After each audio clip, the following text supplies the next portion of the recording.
friends who could not be today with us, but are online. So I'm sure that they're following all these presentations that we're going to see right after the first greetings we will have now.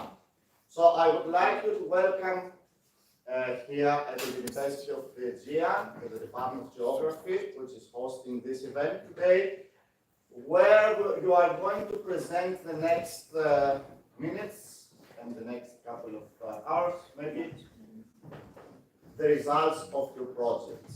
I know that you have been working very, very hard the last 6 months. It is a project that we have tried to realize. Maybe we started 3 years ago, and after 2 postponements, it's finally here. Could be finally realized. It was a great pleasure to work with you on behalf of the Natural History Museum of the Lesvos Petrified Forest all these past months. And we are really, really eager to find out what you are going to present to us. Before starting, all this collaboration is the result of the project entitled The Concept of Beauty from Ancient Greece to Modern Greek Culture of Lesvos Island. And we had the opportunity the last 5 days to explore the island, its traditions, its culture, its geological monuments, and of course, its gastronomy. So I would like to welcome in this event the St. Catherine's Moreland School from Argentina.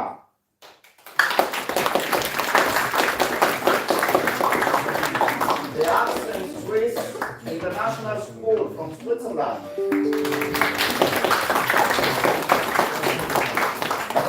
The Mika School from Russia.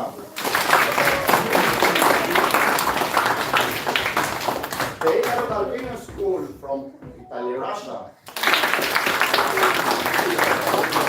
And on behalf of Lesvos, of course,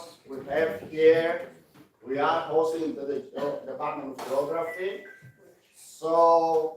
which belongs to the University of the Aegean. So we have the pleasure and the honor to have with us the Dean of the School of Social Sciences, the Professor of Geomorphology at the University of the Aegean, the President of the Global Geoparks Network, and the Director of the Natural History Museum of the Lesvos Petrified Forest, Professor Nicholas Zouros.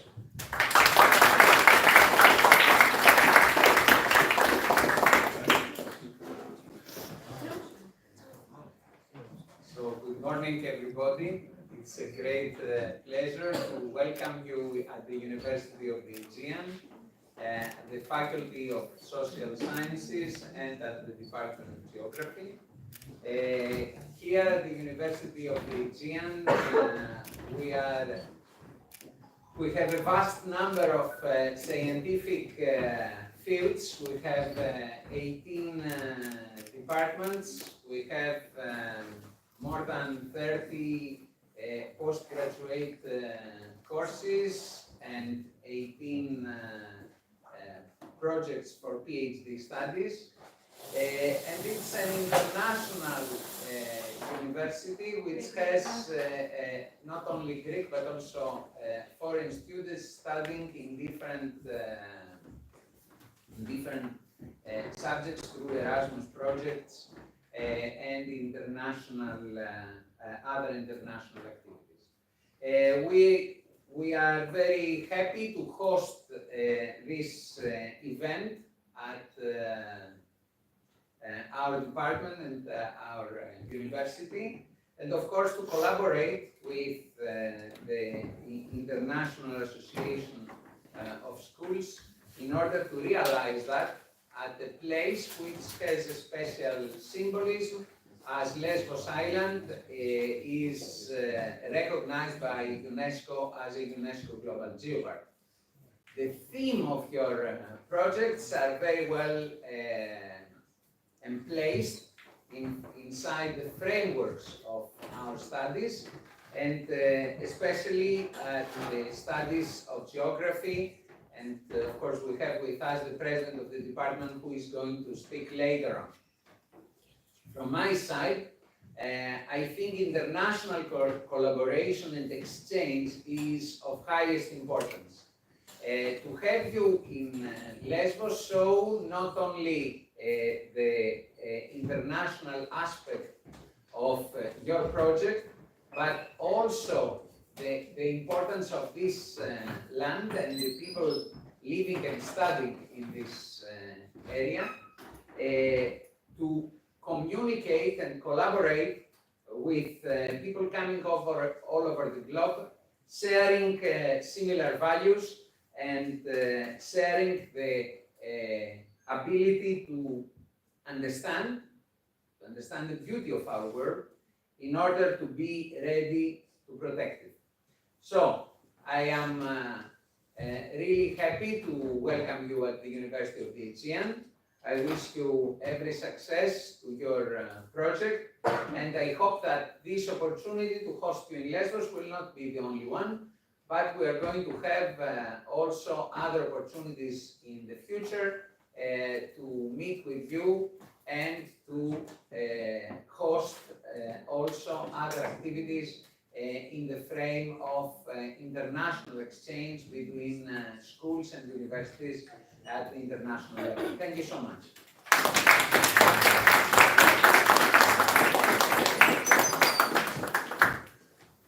Thank you very much, Professor Zouros. With us is from Argentina, also. But he needs to connect, so sorry for this delay.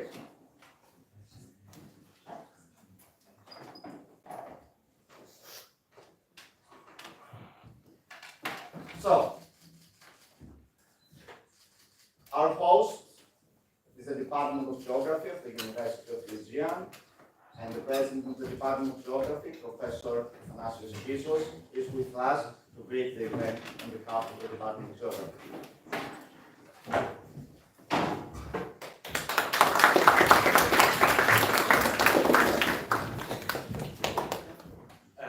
Thank you. Welcome all. I would like to extend a very warm welcome to each and every one of you, those who are not with us and those who I see in front of me.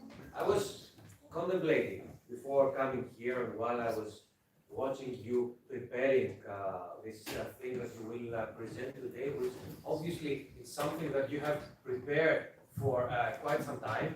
I was contemplating, first of all, this hybrid nature of this event, which I guess for all cultures feel that their time is a strange time, but for us, this feels like a strange time, because we have young people from literally around the globe.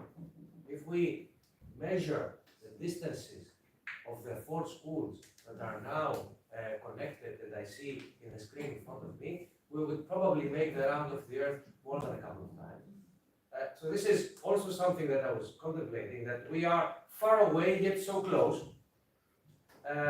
And I was also contemplating the fact that it's 12th of April here, but it's already summer, which is another surprising fact, another fact that makes us kind of wonder who we are, what is our place within this strange thing that is called living, and how and what are we gonna give the younger generation in order to be able to survive, thrive, and to have a better future and a better life in this crazy and complicated world.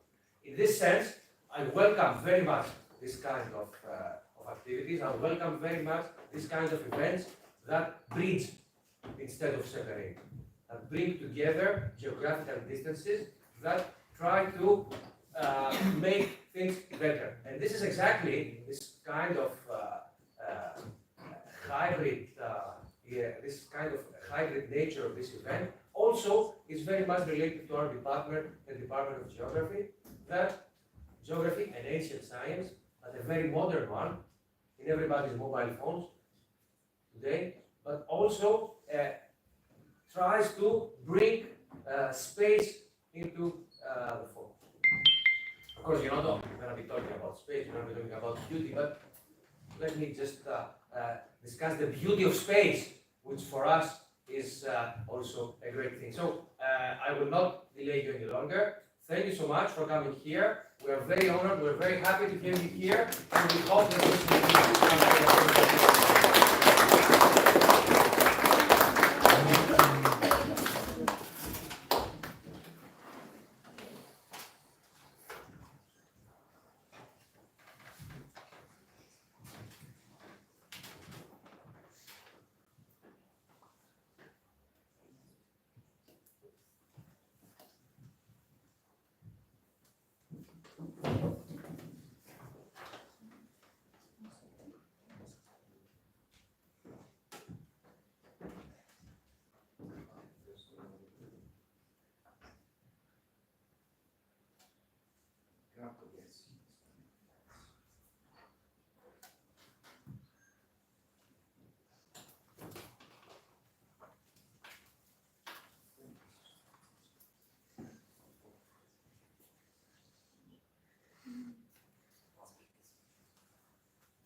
So, Edgardo, can you hear us?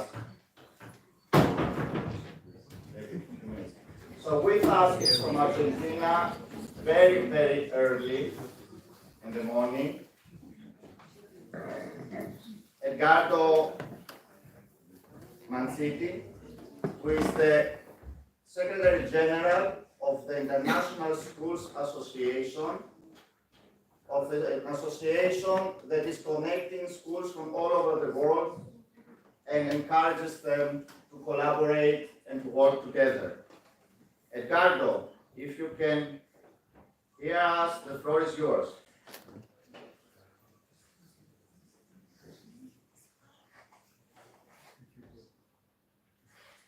Edgardo?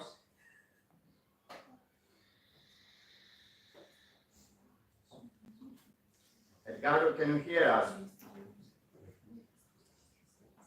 Edgardo?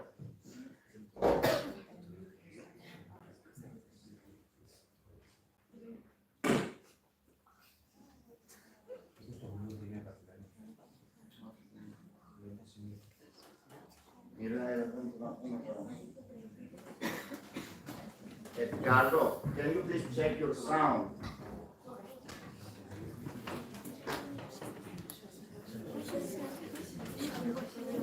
Just 1 second, yes?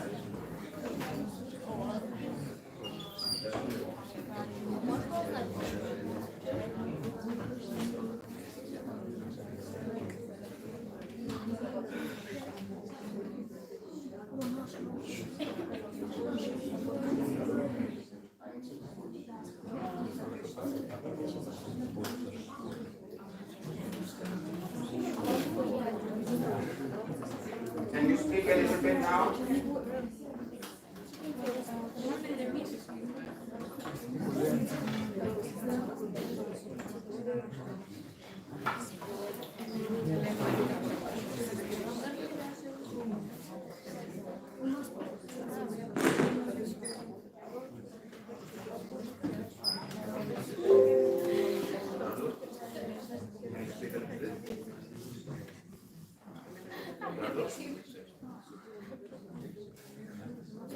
Do you hear?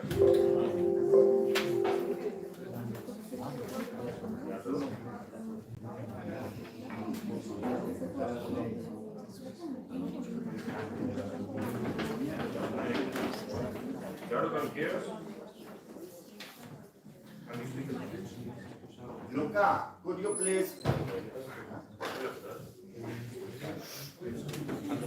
Luca, can you please turn on your microphone to check if we have sound? Or Maya, maybe. Somebody to unmute the microphone and check the sound.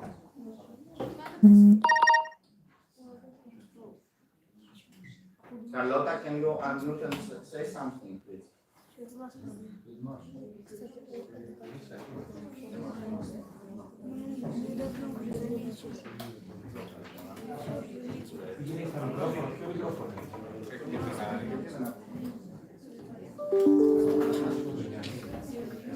Okay, so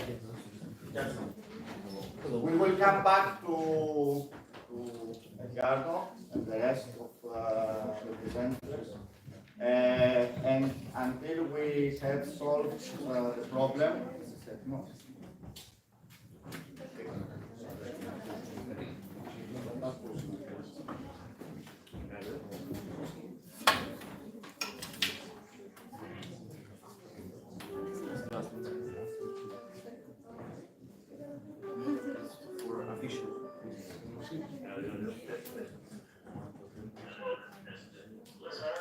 okay, now.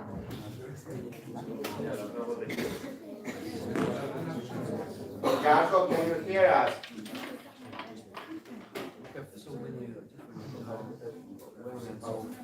Edgardo, can you hear us now? Okay, perfect. So, okay, we had a sound problem, so you couldn't hear us and we couldn't also hear what you were saying. I'm sorry about that. Problem solved now. So, after the greetings of Professor Nicolas Zouros and Professor Tizos, we now would like to have your greeting to this event on behalf of the International Schools Association as Secretary General of this association. So the floor is yours. Thank you, Elias. Thank you very much. Good morning to all. Greece and Italy, Argentina is 4 a.m. a bit early, but I think that this is the witness of internationalism. SA, as you know, is an NGO founded in Switzerland, and its values are promote freedom, celebration of diversity and solidarity, equality, peace, and tolerance. So for ISA, it's very important to conduct this project. I want to thank our board members, Engineer Monica, Polly from Access Swiss Academy, and also Carlos Flores from the school, and the 5 school members completing this amazing event. Our duty. Sorry I could not be there with you. I would love to know the amazing island of Lesvos. I say it's always very keen on the story of sea, the joint project with education founders, and for the students to know each other and learn in the process, and also to work for an education for peace and for education of the so I want to congratulate all the schools that participate in this amazing event in Lesvos, and also the museum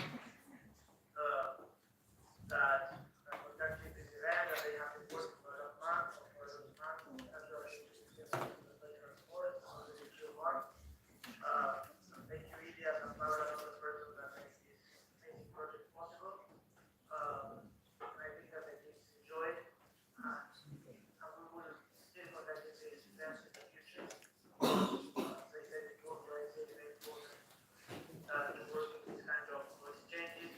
And we think that the difference actually enrich the debate, and we know each other better. We try to bridge the gap of all the things that are being taught. Because at the end, we all have the same problems. We want to be happy, we want to have a job, we want to learn, and we want to be successful in our lives and in our projects and plans. So thank you again, and I hope that this project has been this amazing week great for you, and this is the culmination. So thank you very much. Thank you very much, Edgardo, and I'm really sorry for this technical problem, but I think that you can hear us all very well. Perfect. Thank you so much. So the next, the first presenter, the next presenter will be Professor Nicolas Zouros, who is going to present to us the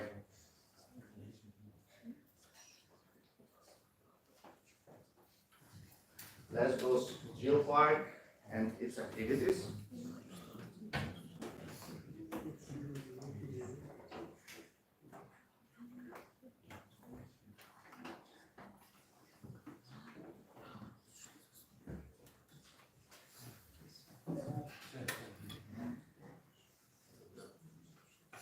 Όλο το screen, όλο το screen.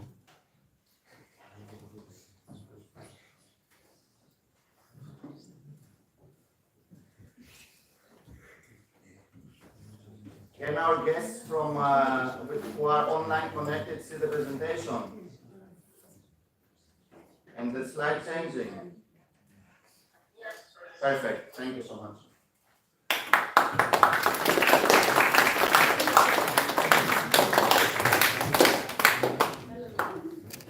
So thank you, everybody. For those who stay in Lesvos for the last week, I think that many of the places that I'm going to show you in my presentation are already well known. I will try to connect what you have seen, and of course, for those who were not in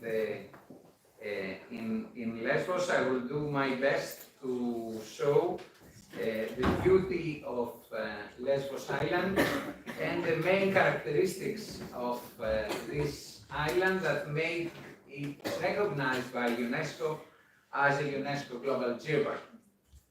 Geoparks are the latest site designation of UNESCO, which is based on the characteristics of a place, on the beauty and value of the landscapes, geological monuments, the ecological value of the area, but also the cultural aspect. In other words, how this natural beauty, how these landscapes, the natural monuments, the natural beauty of the place inspired people in their lives, but also to create art. So, Lesvos Island is located in the northeastern Aegean. Greece has more than 2,900 islands. Lesvos is the third island in dimension, and we can call it a puzzle. A puzzle because it includes a variety of aspects, a variety of landscapes, a variety of ecosystems, and also this diversity is reflected to their communities and how this variety is depicted in artworks. In Lesvos, the designation of a UNESCO Global Geopark starts from the geology, and in this map of the island, you can see various places. Some of them you have visited during your stay in Lesvos. Some of them we have visited together. All of them are part of this important designation. So we start from the landscapes. The eastern part of the island is covered by olive groves, while the central part of the island has dense forests, conifer forests of pine trees. In the middle of the island, we have important wetlands of international significance. The two gulfs of the island, Geras Gulf and Kaloni Gulf, have extensive wetlands protected by the international organization and the European Union. And the western part of the island, the most arid part of the island, has a very special landscape. The ecosystem there is called Frigana. It's typical Mediterranean ecosystem, but is the same rich in spite of the fact that has not so many trees. In this arid landscape, the works made by the people through time are always obvious. That's why all the landscapes in Lesvos Island, we can call them cultural landscapes, because we can see the interaction through the natural processes and the human activity.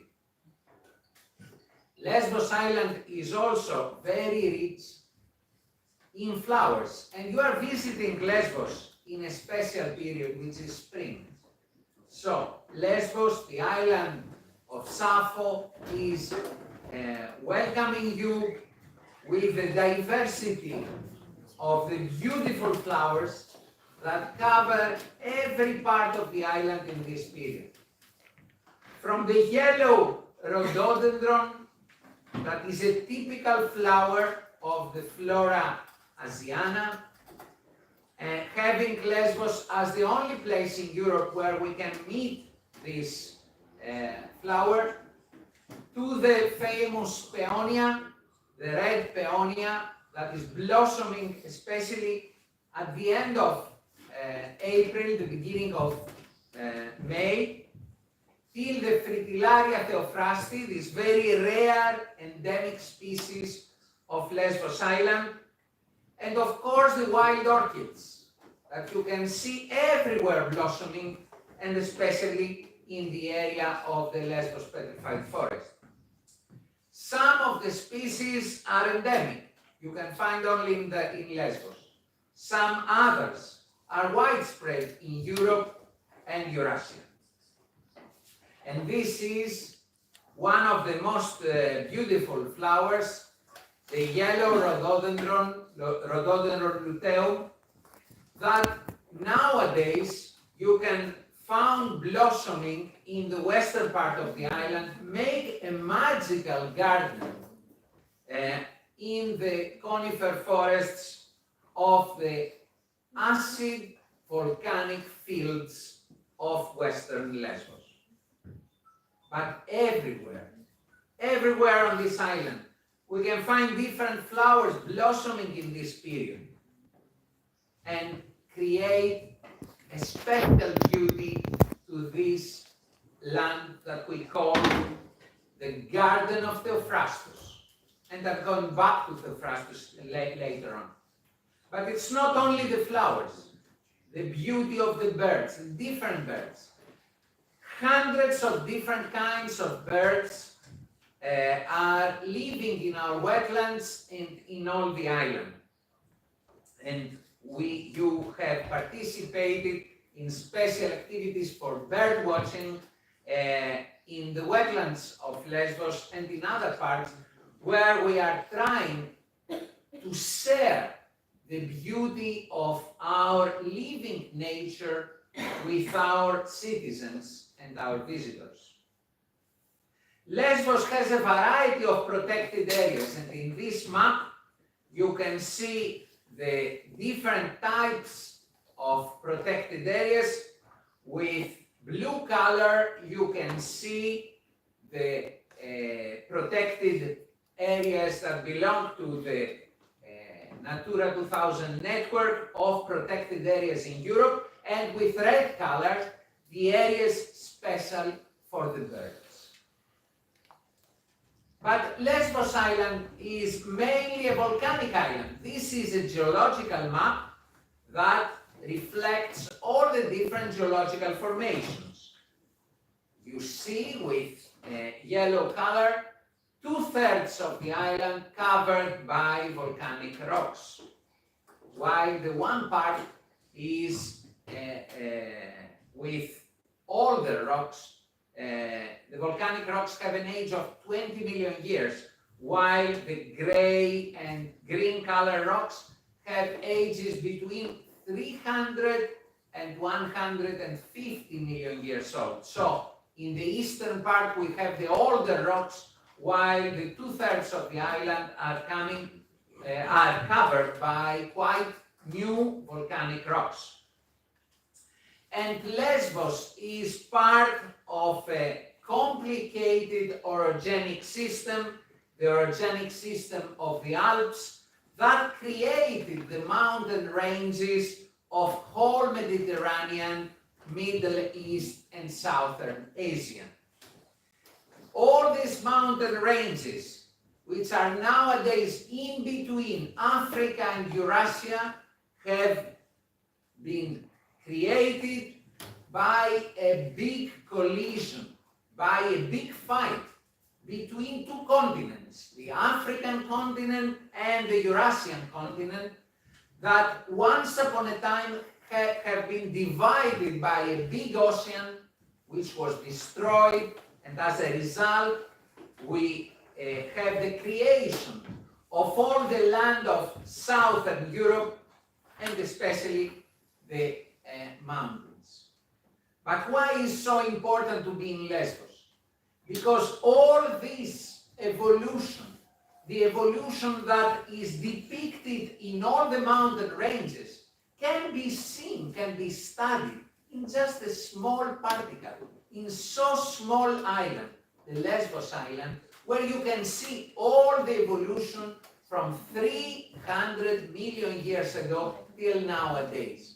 All the processes that form the mountain ranges from Caucasus to the Alps, from the Pyrenees to Himalayas, including Tavros and Zagros mountain ranges, Apennines, and of course Atlas mountain range in Morocco. Everything is connected with this huge collision.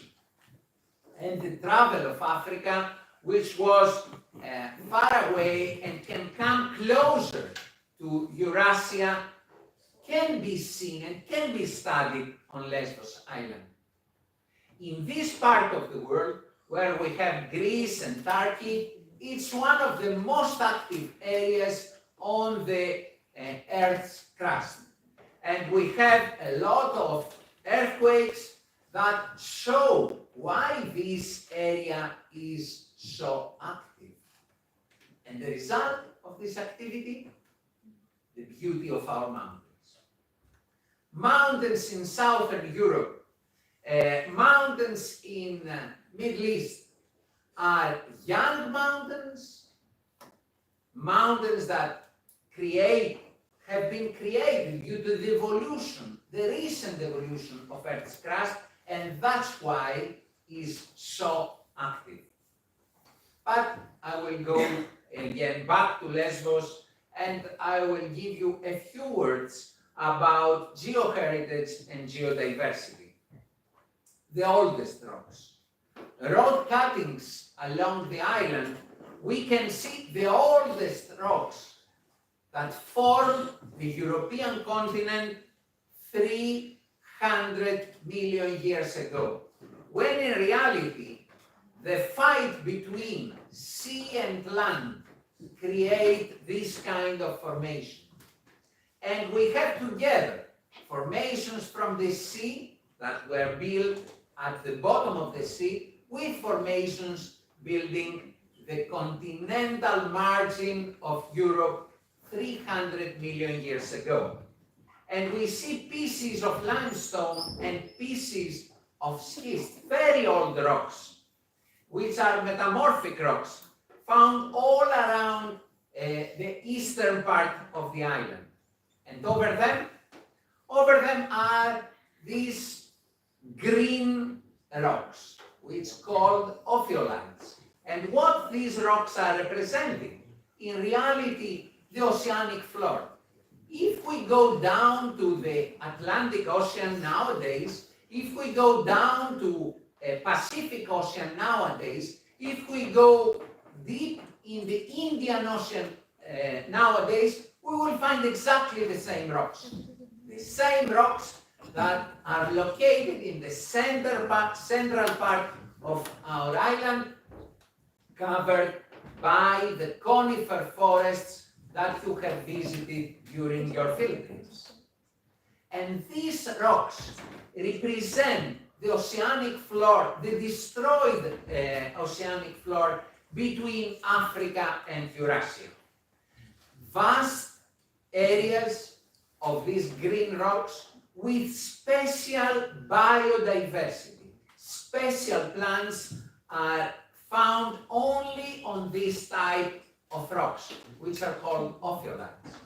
And then recently, well, quite recently, because when we talk about the history of the Earth, 20 million years ago is just a very small part of the life of our planet. which, as you know, is 4.6 billion years old from the creation of the planet Earth, already 4,600 billion years have passed. So what is 20 million years? Almost nothing. But in this period, we had a variety of volcanoes on our island. Here you see this greenish material, volcanic material, penetrating in the older rocks, in the limestones. These are columnar lavas, which is the symbol of our volcanoes. Volcanic formations everywhere in western Lesvos. And at the top of this landscape, people believing that these are very special places, they place the most secret places, the most important religious places. So this monastery at the top of this volcano is dedicated to one of the evangelists, John. John the Evangelist is the saint. To him is dedicated this monastery at the top of Ordymnos volcano. And what happened 20 million years ago? Volcanic eruptions that destroyed the vegetation that used to be 20 million years ago, destroyed the forest as our eruptions nowadays, creating one of the most important monuments, the Lesvos Petrified Forest, which is the area of these volcanic eruptions, the area that you see with red color in this map of Greece. And what is the result? The beauty of these standing trees, standing in their original place since 20 million years, expressing their own history and the history that is connected with beautiful stories. So it's not just the beauty of the colors of these petrified trees, but are also the stories connected with this monument. The stories of the 12 Greek gods in the Greek mythology. Have you thought ever why the god of the volcanoes, Hephaestus, has his area, his place, according to the Greek mythology, in the North Aegean Islands? Because in Lesvos and Lemnos, according to the Greek mythology, Hephaestus, the god of the volcanoes, is located in northeastern Aegean. Why? Because in reality, the biggest volcanoes in the broader area of the eastern Mediterranean are located in Lesvos and Lemnos. That's why the house of the god has been placed not in the active volcanoes of the Mediterranean nowadays, in Santorini, in Etna, in Vesuvius, in other important volcanoes, but just in the area of North Aegean. So many connections. And I go to Theophrastus, one very important son of this island. He was born in Lesvos 2,300 years ago, and he was the successor of Aristotle, one of the biggest Greek philosophers.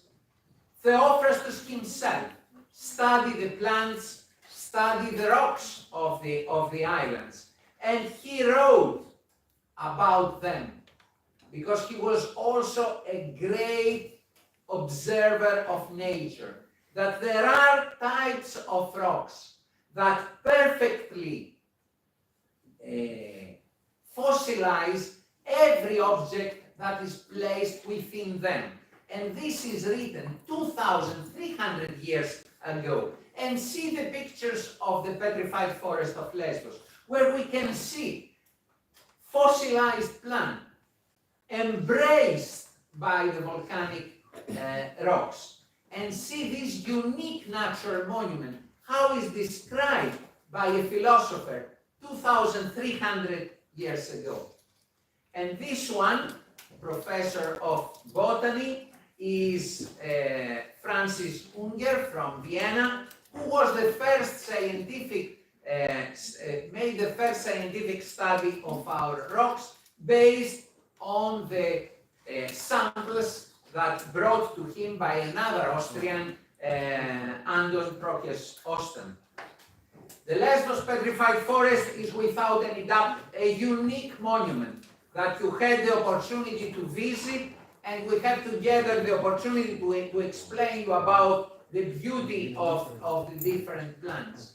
And look, this monument is not just a picture of a certain moment of the past.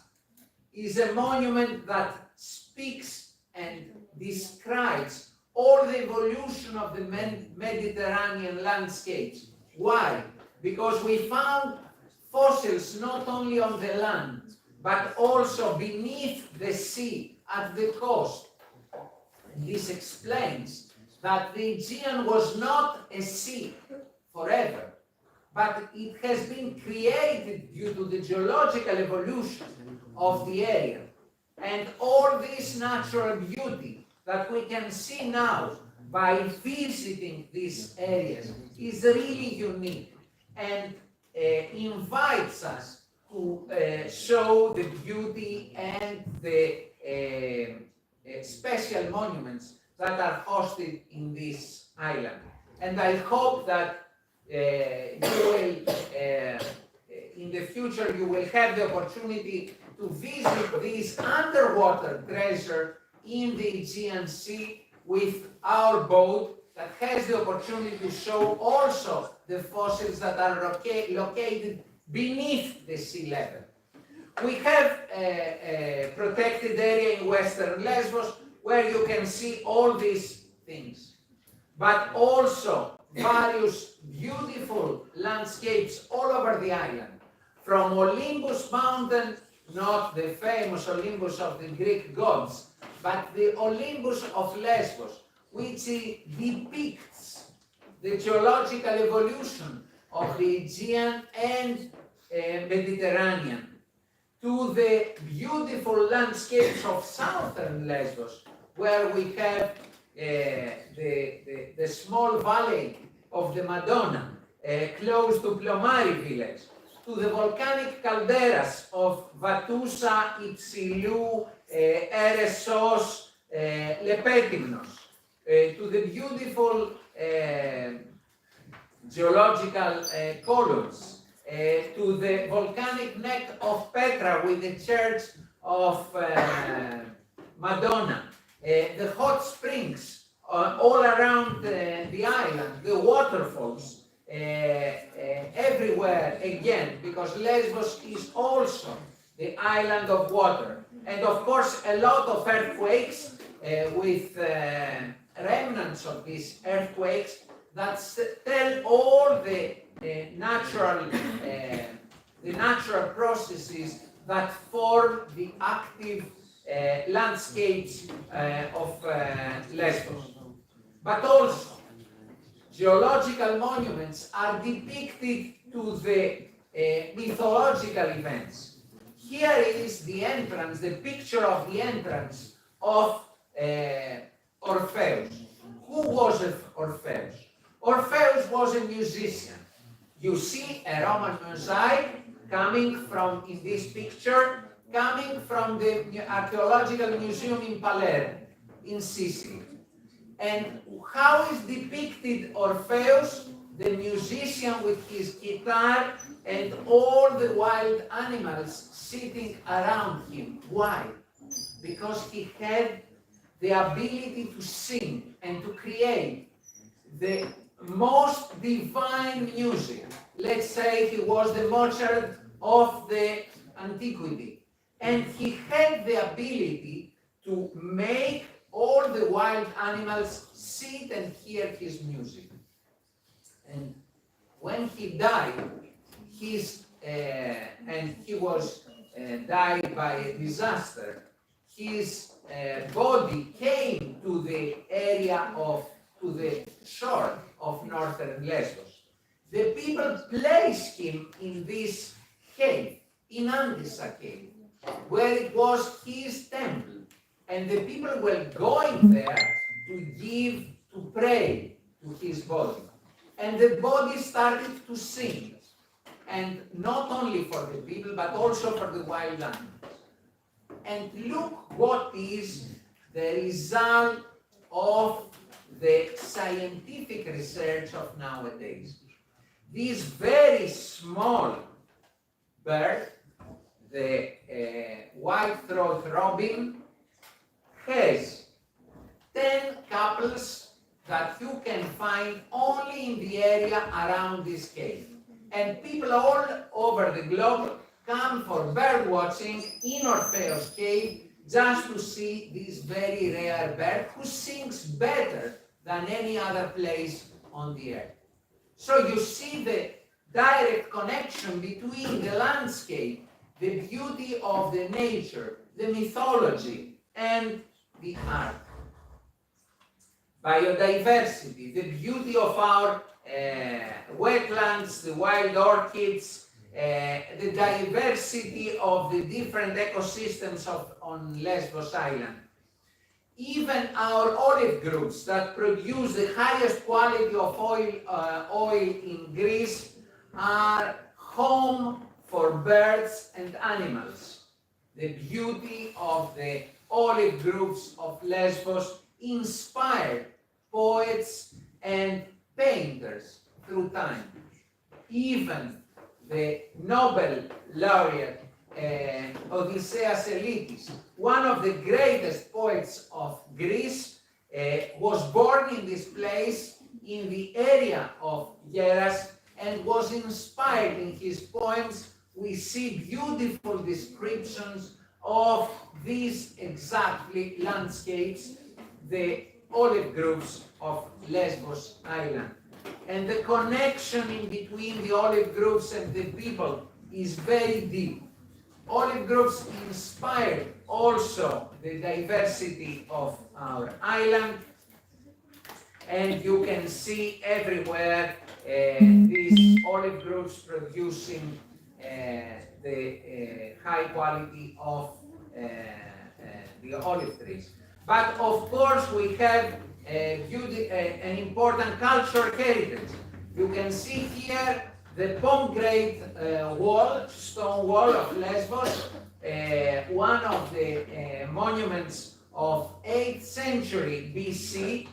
And here you see the temple, the Aeolian temple of Lesvos. It's the temple of Apollo. And this is the 4th style of Greek architecture, which you can find only in Lesvos from any other part in Greece. It's not the Dorian, it's not the Corinthian, it's not the Ionian style, it's the Aeolian style of Lesvos Island. And this is the typical way that they decorate the columns of their temples. And of course, the sanctuary of Meson, the Roman aqueduct of Moria, the Paleo-Christian church of Agia Paraskevi, the castle of Molivos, and the Byzantine castle of Mytilene are some of the monuments that have been created by the people of this island through time. We have also very important religious monuments, like the famous monasteries with great paintings, but also other architectural parts like the bridges, the stone bridges, and the beautiful houses of Mytilene. The culture of Mytilene, of Lesvos Island, is also depicted to a variety of museums. The Archaeological Museum of Mytilene is very, very famous for the Roman mosaics, but also the statues that are hosted there. Beautiful houses depict how the people were decorating their houses in the 18th and 19th century. The Byzantine Museum of Mytilene hosts a lot of artifacts of the Byzantine period, and also the Teriad Modern Art Museum hosts some paintings of the most important painters of Europe. Theophilos Museum is another museum of folk art dedicated to the beauty and the customs of the people. The Municipal Paint Gallery of Mytilene, the Olive Oil Museums, Vranas and Agia Paraskevi, and of course the Natural History Museum of Sigri, that you host a lot of natural history objects.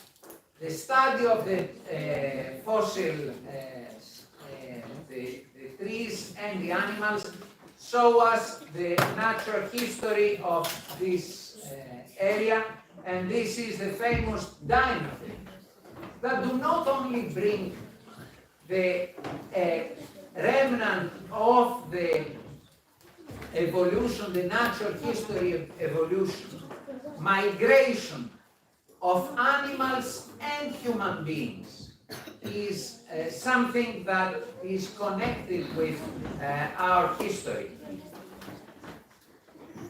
We are not only celebrating our history, but we try to share our history with all the world. So the Natural History Museum of the Lesvos Petrified Forest is organizing international exhibitions about the stories that the objects, the natural history of the area, and how this history is connected with the people and the art. And this exhibition, Aegean Archipelago, has traveled to Rome, to Germany, to Moscow, to Beijing, in other parts of the world, showing that this island and this part of Greece has a very special story to tell to the people. So we are, this exhibition was in Moscow between October 2016 and March 2017. It was in Rome in 2015, in Germany in 2018. So you see, it was also in Chicago for 3 years. And we are speaking about the birth of archipelago based on the objects found on Lesvos, because as I told you in the beginning, this island has a special history and makes us explain how this landscape has been created and how the beauty of this landscape influenced the poets and writers and musicians and painters and sculptors to create art. So, thank you so much for sharing your time with me. I hope that with these pictures I can close my presentation on how this island has been created, the natural beauty that was the basement for inspiration of many people of art, and I will give to the next presenters the floor in order to present their projects inspired by that. Before I close, permit me to say something important for you. Education, what we are doing now with you, we do it with the schools of our island through time. From the foundation of our museum, we had a broad range of educational activities and we try to share these stories with the people who were born in this island, with students coming from all over Greece, with people and students coming from all over the world, from Japan to Mexico, from Chile to Korea. We have host schools and universities participating in our activities. Our partner in this journey were the schools of Lesvos, and one very special school that those who are in this room you have already visited, the experimental school, high school, Lyceum of Mytilene. With these people, we have more than 20 years with this school of direct collaboration, and I'm very happy that students from Mytilene are participating in this event together with you and the schools all around the globe. Thank you so much for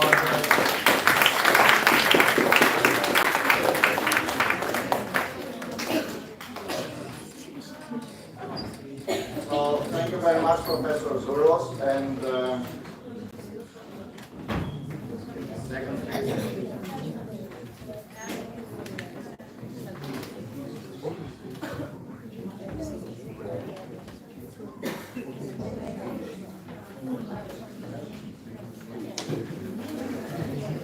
Okay, thank you very much, Professor Zouros, and the closing statement of Professor Zouros.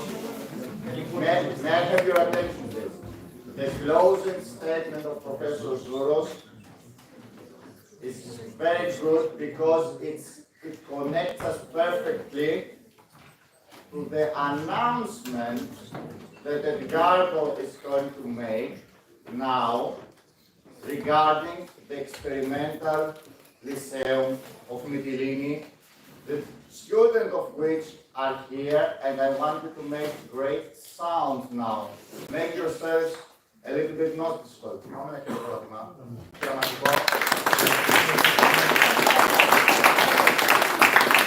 Edgardo, the floor is yours.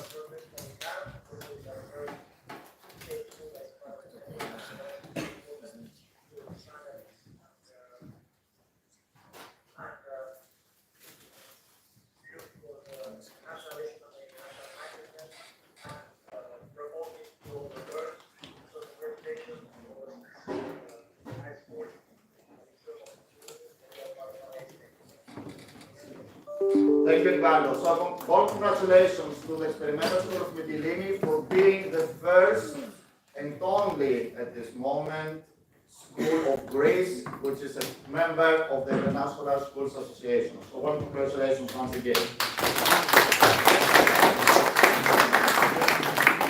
So, now it is your turn. In order to prepare your presentations, but also in order to catch a little bit your breath, we are going to make exactly 5 minutes break. And we will start immediately with the Accent Swiss International School with their presentation. So in 5 minutes we will be back all together here online and also in person. See you in 5 minutes.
Yes.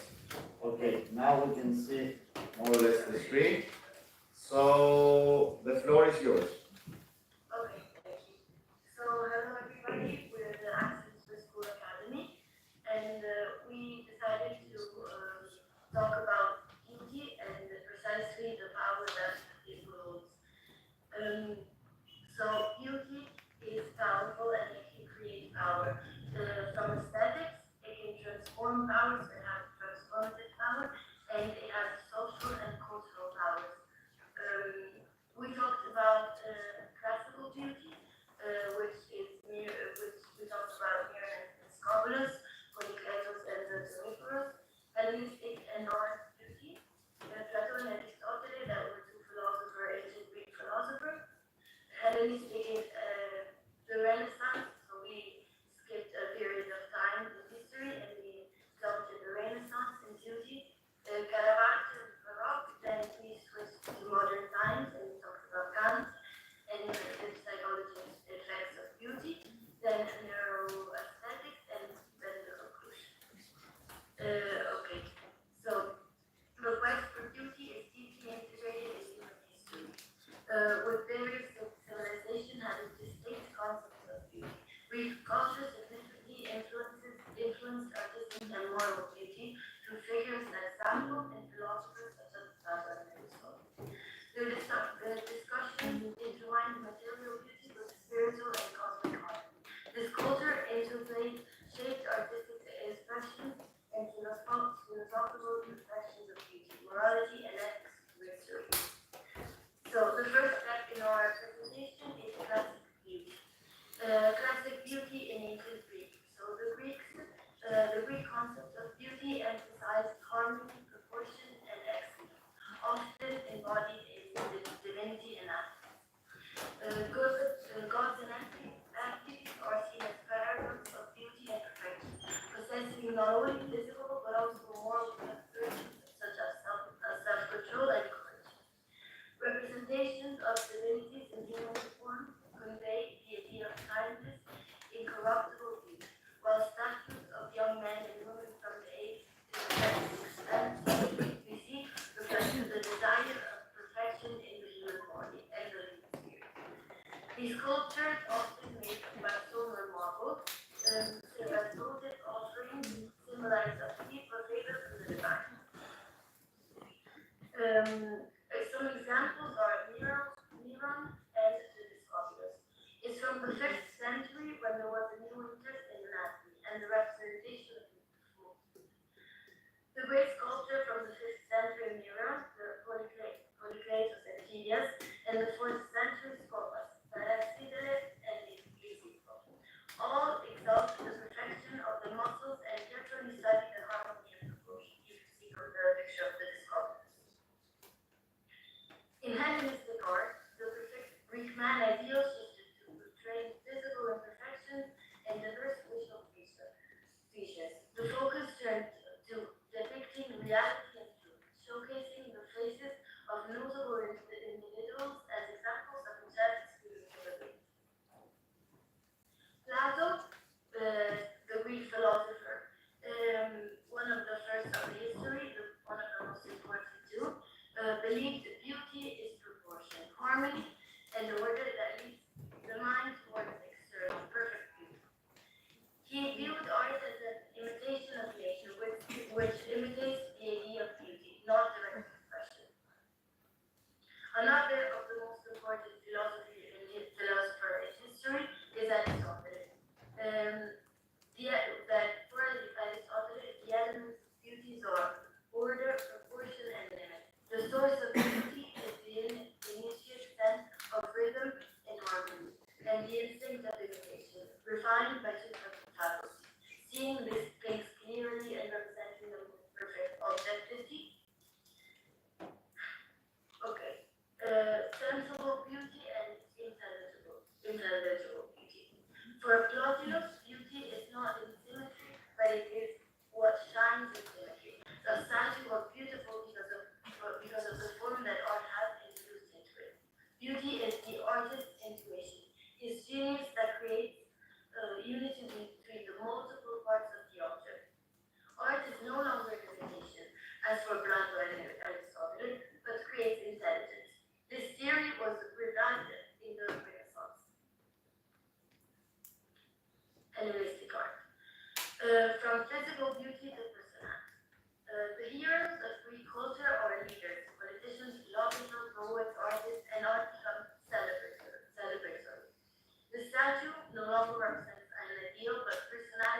religious and educational association, where she taught about love and duty.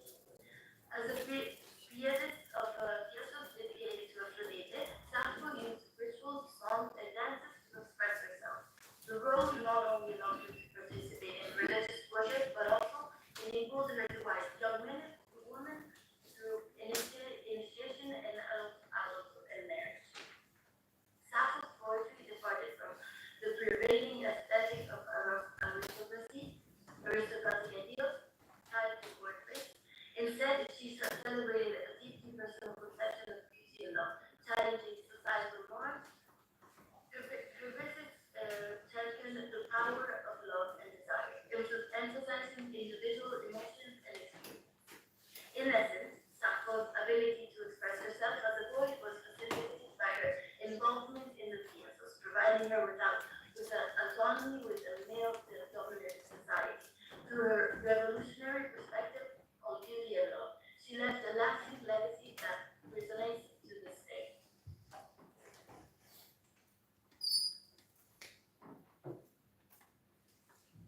Hi everyone, Now I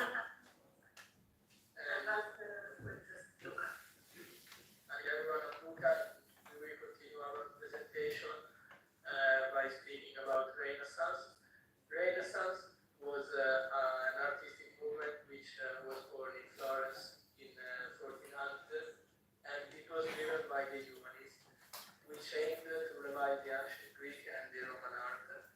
And so the artists moved from religious to classical themes, because before Renaissance they were focusing on religious themes. So Italy transitioned from the Middle Ages to Roman and Roman era. Brunelleschi, who lived between the 14th century and the 15th century, helped come the Cathedral of Florence in 1436, which was the largest dome ever built. And Donatello, which was living as well in the 14th and 15th century, and rediscovered the art of sculpture in bronze and marble.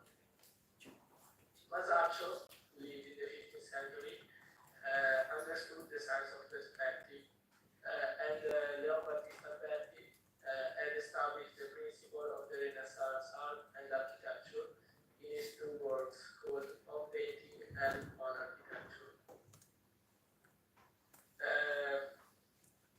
The concept of beauty of Renaissance was influenced by philosophy, visual experience, science demands, and the social status aspirations. The idea of the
precision, perspective in mixing, and there was also a discovery of the Roman paintings which influenced this movement. So the perception of beauty of the Renaissance artists was influenced by pathos and by the concept of the period eye. So they recreated familiar references, recreation types and landscapes, recognition and appeal. The beauty standards varied by time and place. According to different artistic styles, there were different concepts of beauty. But the artists aimed to elevate their status from craftsmen to respected creators of artworks, and they wanted to be as famous as poets and architects by emulating and denouncing ancient works. The Renaissance artists copied the classical painters by reconstructing these paintings from descriptions of statues. Botticelli used these techniques for his works, and the Renaissance art combined sensual beauty with academic themes.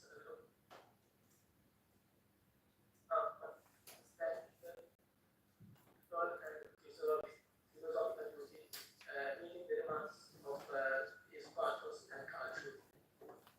Now I pass my word to Jose, which will continue with our presentation.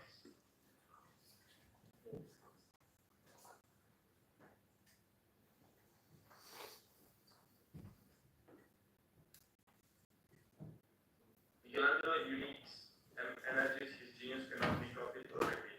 According to Sgarbi in the theater of the entire mystery of the Christian faith emergence, in the face of the young Mary of unique beauty, it brings to mind the song of Saint Bernard in Dave's Paradise.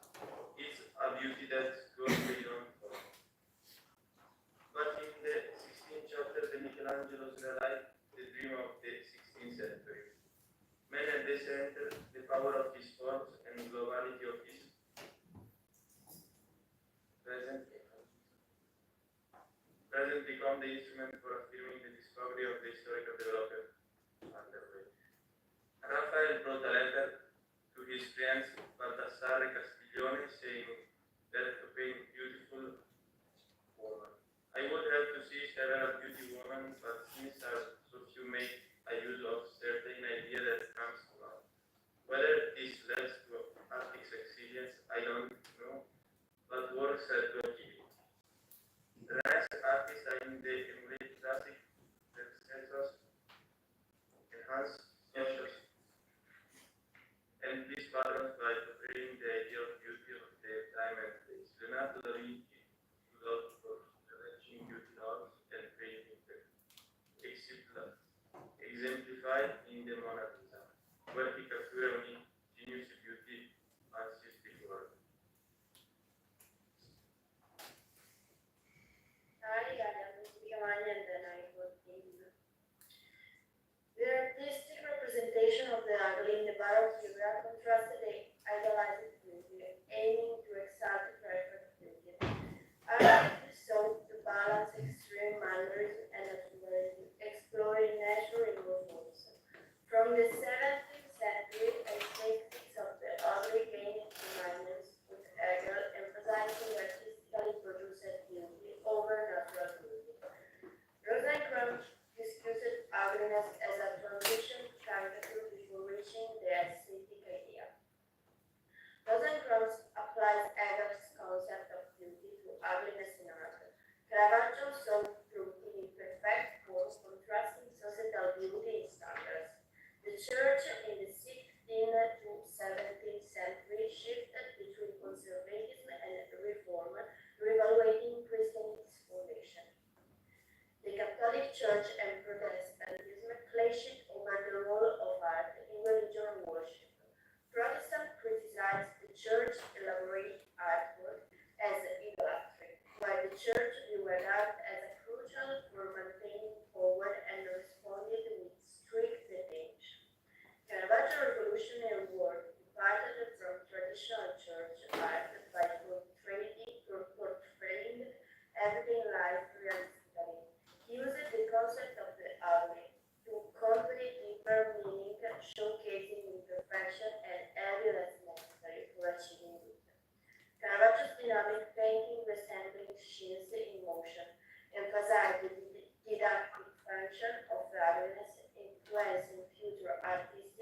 talk about the modern mindset and to define beauty as sensitivity and satisfying and people our moral goals. In the 19th century, psychology invents aesthetic and inner university and demands. Artists become exploring interpretive learning tools, new emotion and subjective interpretation of the reality. Art transforms this morality into emotion, aligned with the human nature and ideas. Objectivity described artistically become more subjective, illustrated by a medium long figure, justification and a new state of human and art can transform order and conflict to artistic representation, creating a meta-emotion. An example are color paintings with characteristic expressive and Picasso Guernica that represent word or murder. This transformation allows for a new perspective and side of beauty. We found the traditional tool and offering people a chance to find the definitive with different form of beauty. The studies explore the relationship between scientific and artist research, focusing on how the brain responds to observing an action. Behavioral learning use play a active role like the parallels between the different cards and the Renaissance period. Both of the artists and scientists aim to uncover other perspectives and critique them.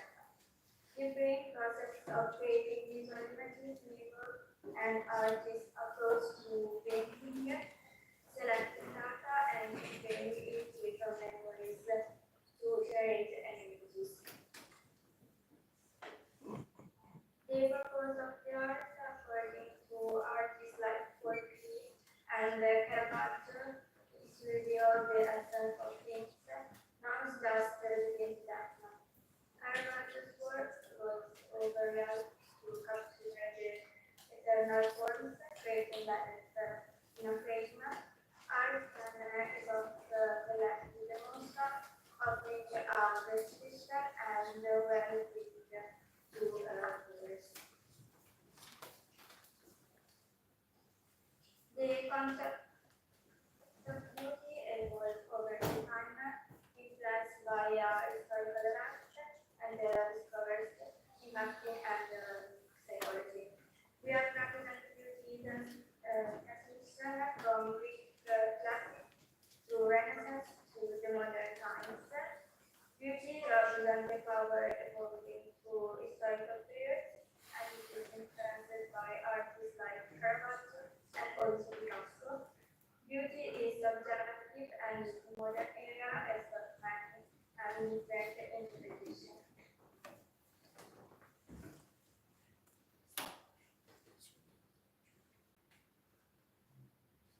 Hello everyone, I'm starting now. I'm going to present you our art routine.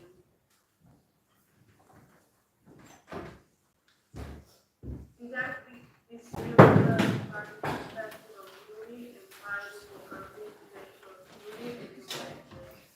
Through the problem, as we get a party to try the feeling beauty of yours and the feeling of the despite the fact the party offers insight into the human condition, inspiring readers to reflect the beauty and its life in Germany. The text across society is superficial view of beauty with a history of philosophical understanding that guides the conscious and the reason. Contemporary archaeology, conventional beauty standards, prompting reflection on beauty through natural power. Street artists that challenge conventional beauty norms by creating cars to public spaces, like banquets, known for provocative works addressing social issues. Manifesting the identity is a history, but its art, combining humor and social commentary, sparks a global stage on topics like social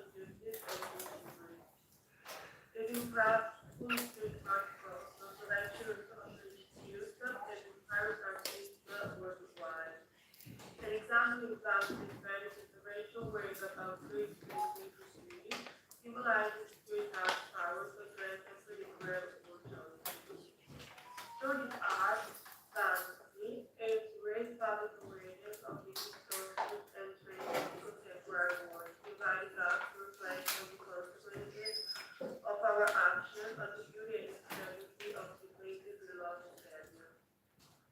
Hidden timber is intervention regarding is a powerful reminder of the importance of protecting and preserving the beauty and cultural heritage of our cities for future generations.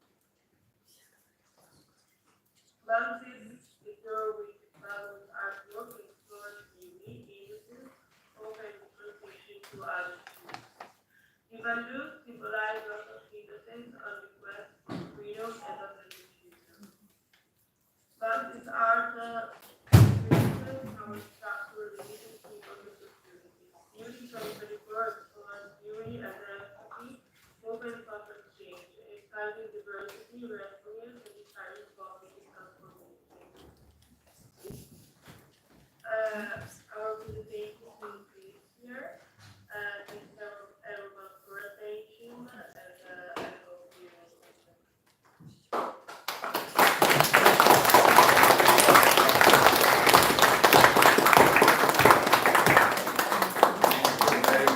Thank you very much. Congratulations to Accent Swiss International School. It was a fantastic presentation. Thank you very much. We enjoyed it very much here. Thank you so much. And the next school is the school that has the biggest delegation on site in Lesvos Island. 24 people coming here, and it is the Nika school in Moscow. So it just give us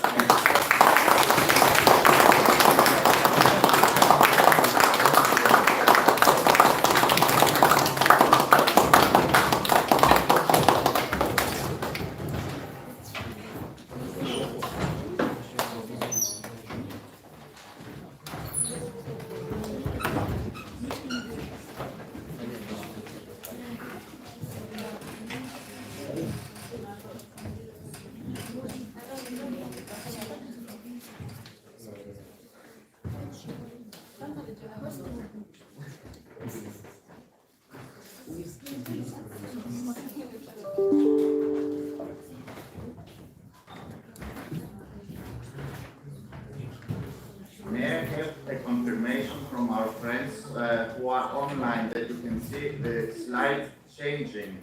They change the slides. Perfect. Thanks so much. Thank you. Okay, Nika School from Moscow. The floor is yours.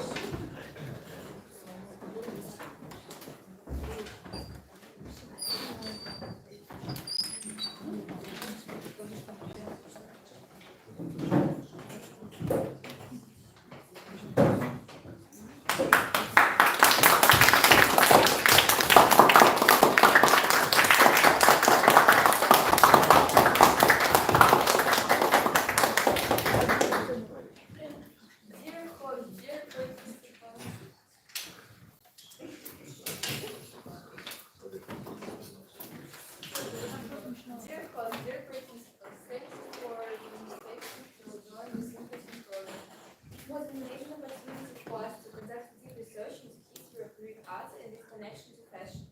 We are students from Nika School, Moscow, and now we are going to share with us our findings. Why have we chosen fashion and art? Beauty and art are closely linked to each other. They are integral part of human culture and life. Beauty lets us feel admiration and joy, inspires creativity and creation. Art is a way of expressing beauty in various forms and genres. And I am keen with fashion and creating new images. As for me, I'm good at painting. And I love dancing. I enjoy visiting museums. And artwork, music, and children. We're so different, but there is one thing that unites us: the love for fashion and pictorial art. Fashion and pictorial art may seem completely different at first glance. However, they have some common ground, which we will study and analyze.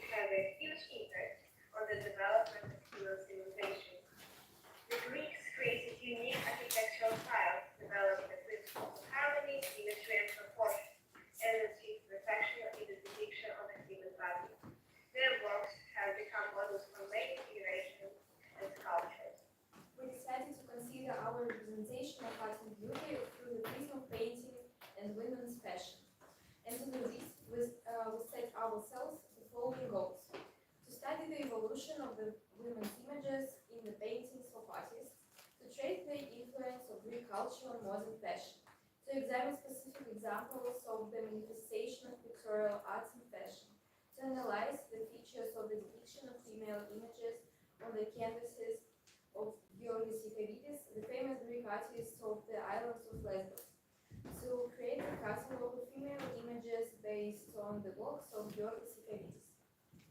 At first, we decided to look into the evolution of female images in pictorial art. Women are an integral part of art. They have inspired creators of pictorial art since ancient times. Antique works of art show the important role of women at that time. They were not only mothers and heart figures, but also played an important role in public life. In ancient Greek art, the female image was idealized and worshipped. The ancient Greeks revered female beauty considered as the greatest value. At the same time, the ideal woman in their staging should have morality, patience, and obedience, in addition to external qualities. All these qualities we can see in Helen of Troy, where participants from mythological Venus fools economic. Women of course around the necks, on their foreheads or braids with ribbons. Their feet were often bare, but upper class women sometimes wore leather shoes with embroidery. In the Middle Ages, women were slightly decreased. However, the church restricted women's private lives and their appearance. In this regard, women were depicted as submissive and pale, shackled in clothes. In the early Middle Ages, the Virgin Mary was considered the ideal of female beauty. An oval face, a high forehead, large eyes, and small lips. This can be seen in the painting Portrait of Young Girl by Petrus Christus. The Renaissance period was a time of renewed interest in antiquity, and the image of women in the art of this period often reflected the ideals of harmony and beauty of the classical canons. One of the most vivid examples is the painting The Birth of Venus by Sandro Botticelli. The images of women in Renaissance art were usually presented with great attention to the pair of causes of ideal beauty. The women of the canvases were depicted as graceful, with white and soft facial features, often in elements of antique clothing, which gave the appearance of crowned goddesses, which can be seen in Leonardo da Vinci painting of Mona Lisa. Yeah, it's going to be wrong with it, and we'll see that it was characterized by originality, brilliance, and expression. And these qualities were reflected in the images of women and their roles in art. The most good example is Diego de Velázquez's painting called Las Vegas. He portrays a group of maids, and you can see a focus is on the women who was women in the center. Maria Teresa, the daughter of the village Portugal Spain. Painting conveys nobility and greatness of the image, as well as hints of some sensuality. That during the Rococo period, women were depicted as unnatural, thin and extremely pale, like porcelain dolls with sunken cheeks and white skin. At that time, blush and tight corsets were used and were fashionable. The outfits began to resemble cakes with whipped cream and free rolls. Throughout the entire period of Romanticism, the ideal of female beauty and fashion was reflected in the works of art. For example, Francois Boucher's painting, during the period radiates elegance and romance. Here we can see pink cheeks and lush hair, which emphasize the attractiveness of this heroine. When we turn to the academic realism of the 19th century, we notice that it became necessary to convey feelings and emotions as accurately as possible.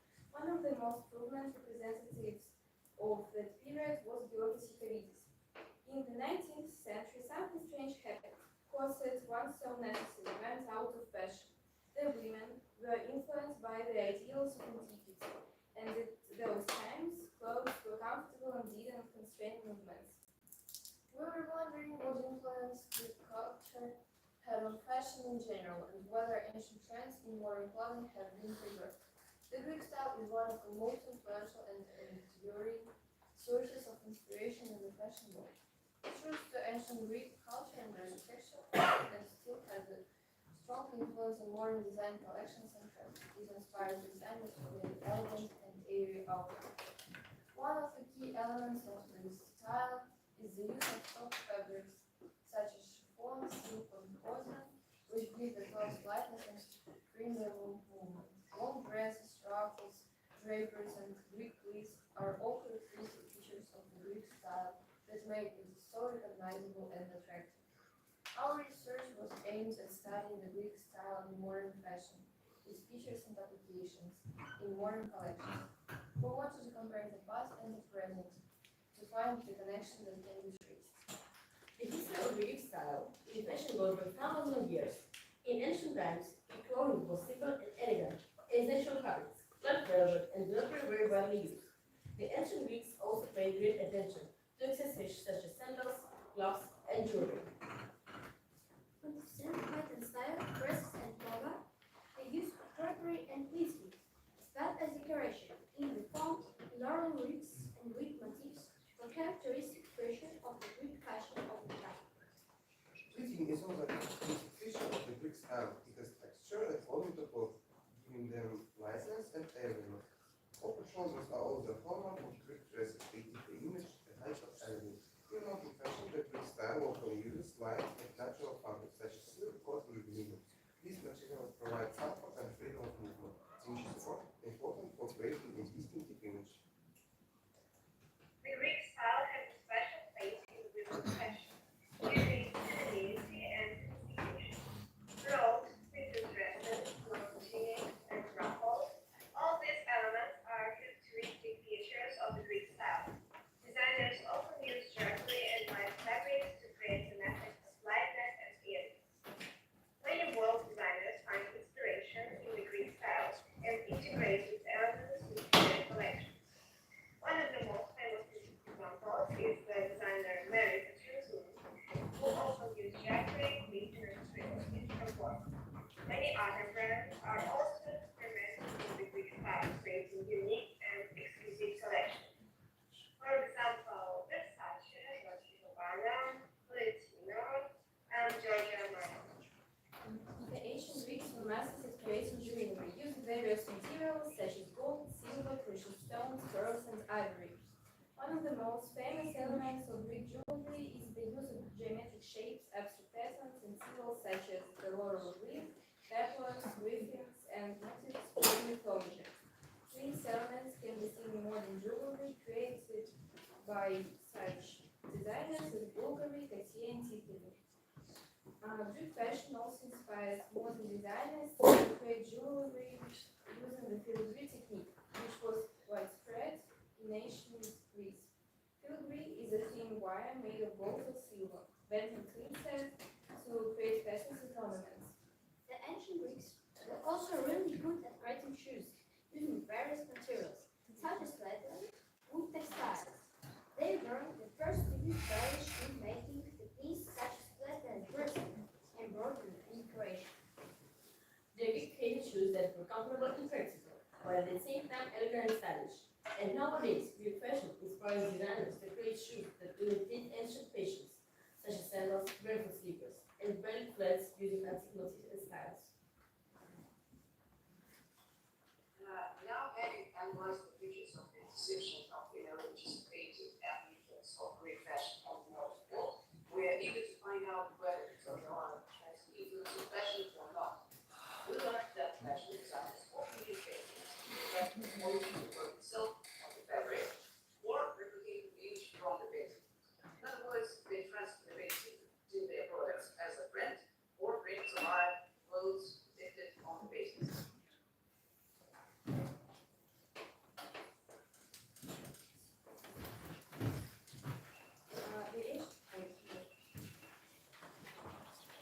He, in her work with investors, tried to bring herself a dress from a painting by François Boucher.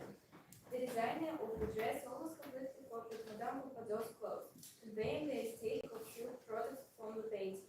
Yves Saint Laurent, French fashion designer, created this jacket inspired by a Picasso painting.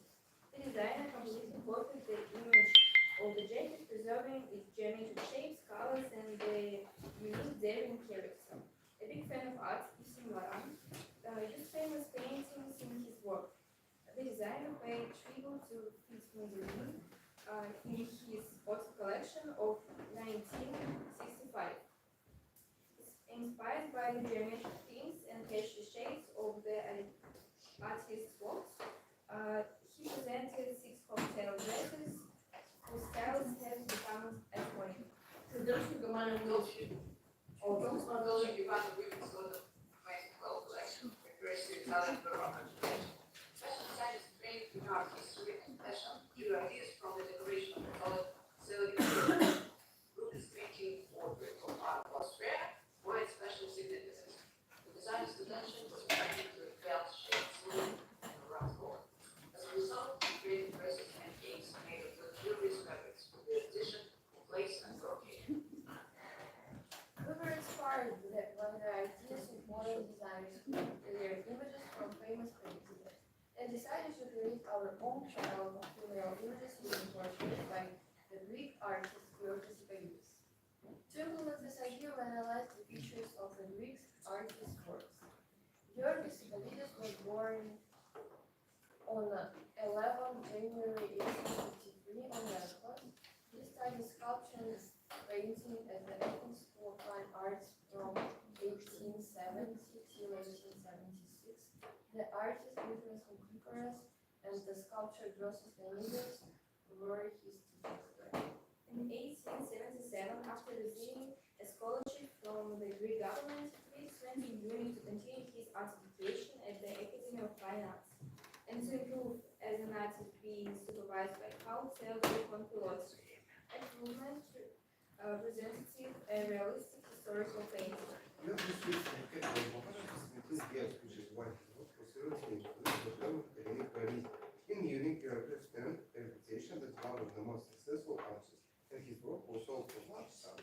The Greek government invited the Paris to return to Athens, and in 1904 he was appointed director of the Athens School of Fine Arts, where he taught for 25 years. In the end of the 19th century, Germany became a center of fashion for talented artists from all over the world, including Greece.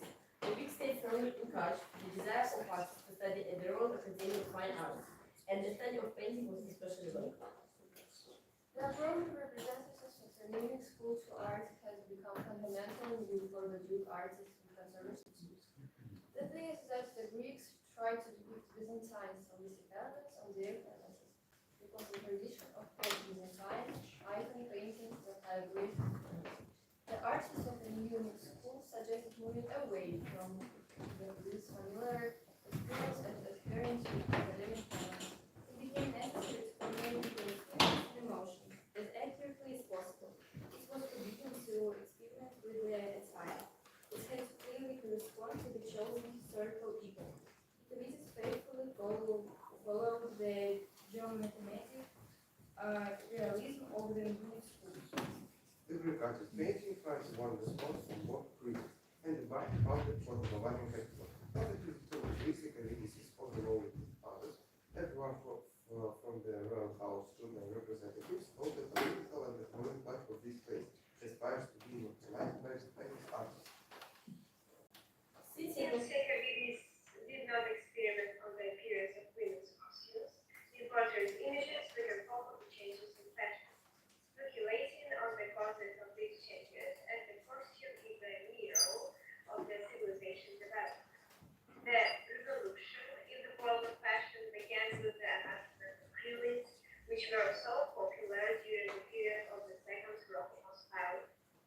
At the turn of the 19th and 20th centuries, under the pressure of nations taking place in society, clothing became more comfortable, more functional, and would not restrict movement. By the end of the 1880s, the costumes got smaller and gradually came out of fashion. They were replaced by loose belt skirts that widened downwards and pulled freely. Dresses of simple styles with smooth, soft lines that do not hide the outlines of the figure too much.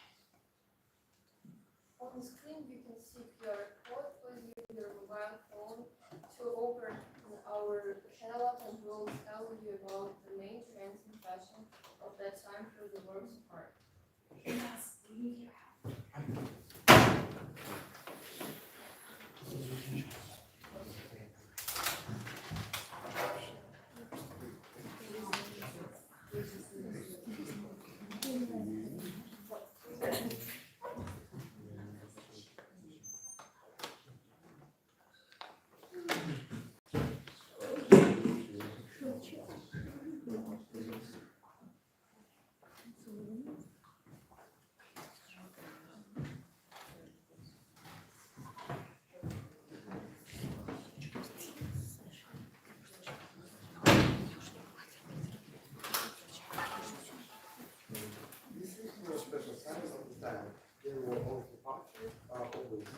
centralized media account for the 19th century, developed became popular dress material. Dresses were already divided into classes, 1,000 dresses. Every day, the dress was simple fish scarves, were thrown over the shoulders. Haircloths were dressed by long sleeves, high neckline, pale colors, and minimal colors.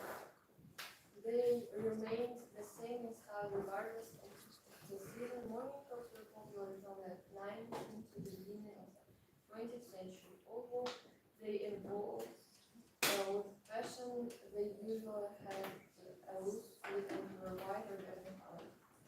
I think if you use this QR code in your mobile phone, it will be quickly because it has some problems with computer. So complex and high hairstyles with various bunches asymmetric with curls and ringlets with bones and loops of hair fashionable at the beginning of this period are gradually replaced by more pleased hairstyles. In the 1870s and 89, dresses with a bustle that were given as effect at the back became popular. They were decorated with ruffles, draperies, and pleats, embroidery, lace, and bows. The usual fabric was taffeta, and the lace-up corsets were one after the other. These dresses symbolized wealth and prosperity. By the beginning of the 20th century, dresses with low neckline became fashionable, where round or V-shapes, often by belt collar or cape made of transparent colors with open shoulders. Some dresses were sleeves, but more often they were sleeves with puffs, ruffles, or lace, often made of transparent fabrics. It goes without saying that not all women of that time could afford lace or velvet, and we can see this in the paintings of various pages who painted both the rich and the poor. So the creation of catalog of female images based on the 14 of Georgis Yakovits allowed us to transform into rules. We are not used to immerse ourselves in the atmosphere of the era, in the spirit of the time, the mood of the characters on the page. It was not easy to choose in style and find suitable fabrics, similar colors, but we didn't have a culture with detailed visibility. It was important for us to plunge into the creative world of wonderful artists, whose paintings let us trace the women's fashion trends in Greece. However, not only the attire, accessories, and footwear should be examined when we touch upon the female image. The inner and outer beauty are the things to be considered. Sun Patterns, Moreland School have researched the concept of beauty in their work and are going to share their findings with us.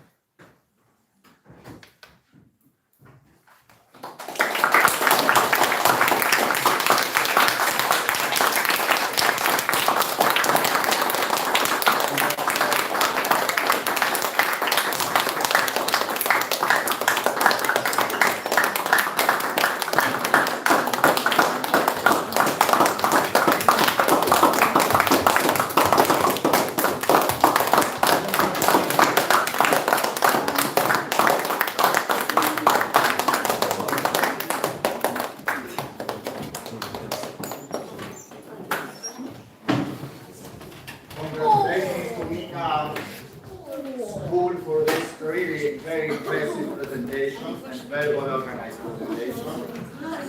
And we go directly to some companies, Moreland School, to the other part of the hemisphere, the Western Hemisphere.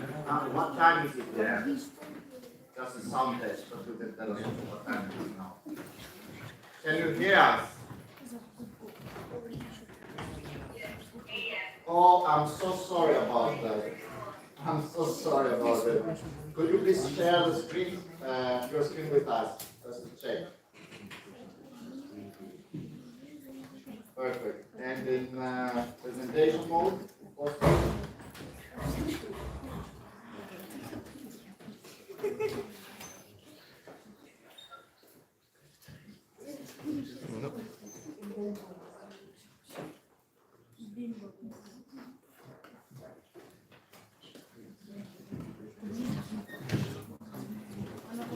We can see your presentation perfectly. The floor is yours.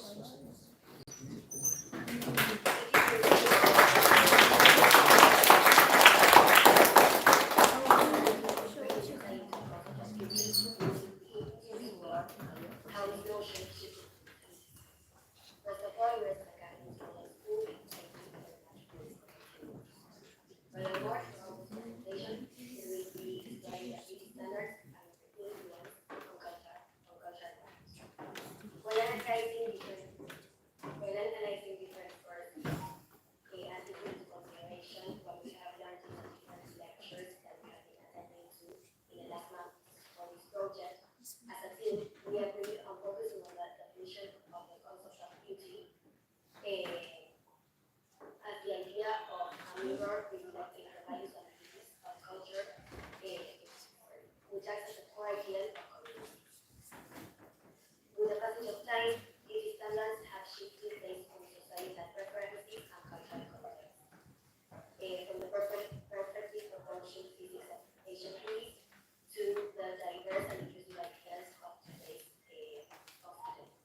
These standards act as a window into social relations. From the very beginning of this project, it was very exciting and interesting to investigate about beauty in Greece. We live so far away and here in Argentina, our culture is so different. Entering into every word and analyzing the standards of beauty from there, well, hold that in consideration. But now, coming into the end of this project, we question ourselves if these standards are we that different from ours.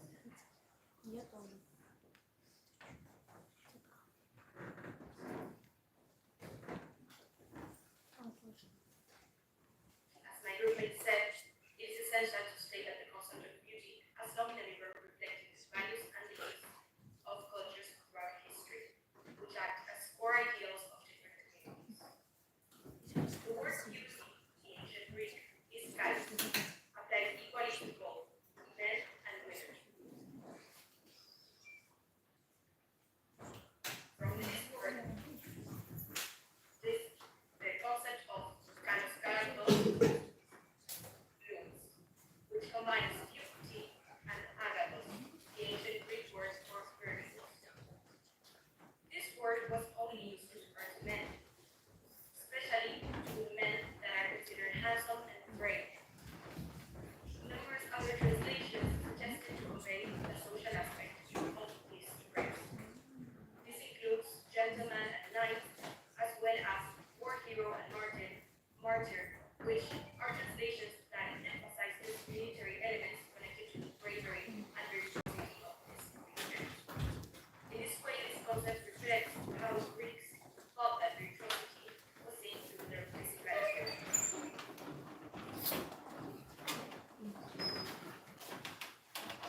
In addition to what my peers have already mentioned, Greeks also strongly believed that physical appearance was directly related to the mind. They thought that a handsome or a beautiful person was likely to be virtuous, wise, courageous, or other positive personality traits. So they thought that one's outward beauty resembled their moral values. Conversely, an attractiveness was linked to moral failings, like those considered unattractive were often thought like they thought that they had moral flaws or other negative personality traits such as greedy, selfish, among others. This can all be summarized into a single quote from some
Continuing with the Hellenistic period, we can see that this period is refers to the flourishing and the expansion of Greek language and culture around the Mediterranean and Near East. And the time after Alexander the Great, when his empire split, creating new nations. Greek art and life have always been influenced by other cultures. So the Hellenistic period brought greater possibilities for mutual cultural exchanges. These exchanges led to a new cosmopolitanism in the Greek world and influenced the desire to understand, appreciate, and represent the diversity of individual people.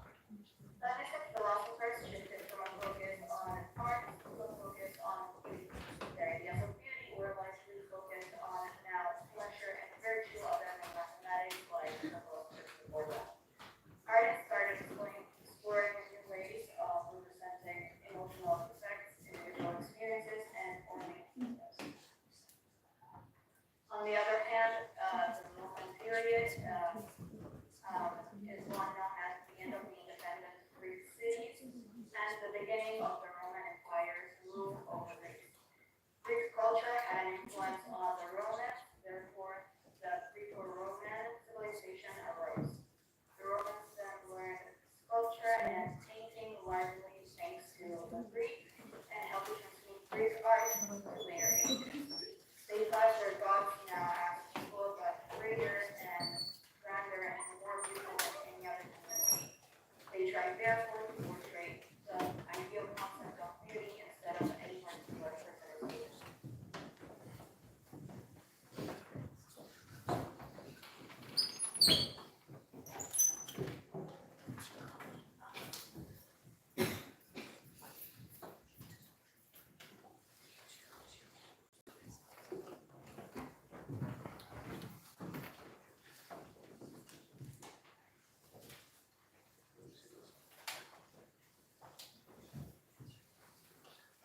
Sorry, are you still with us?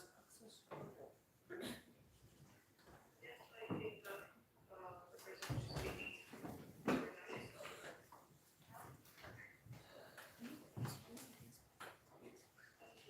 Now, yes, perfectly.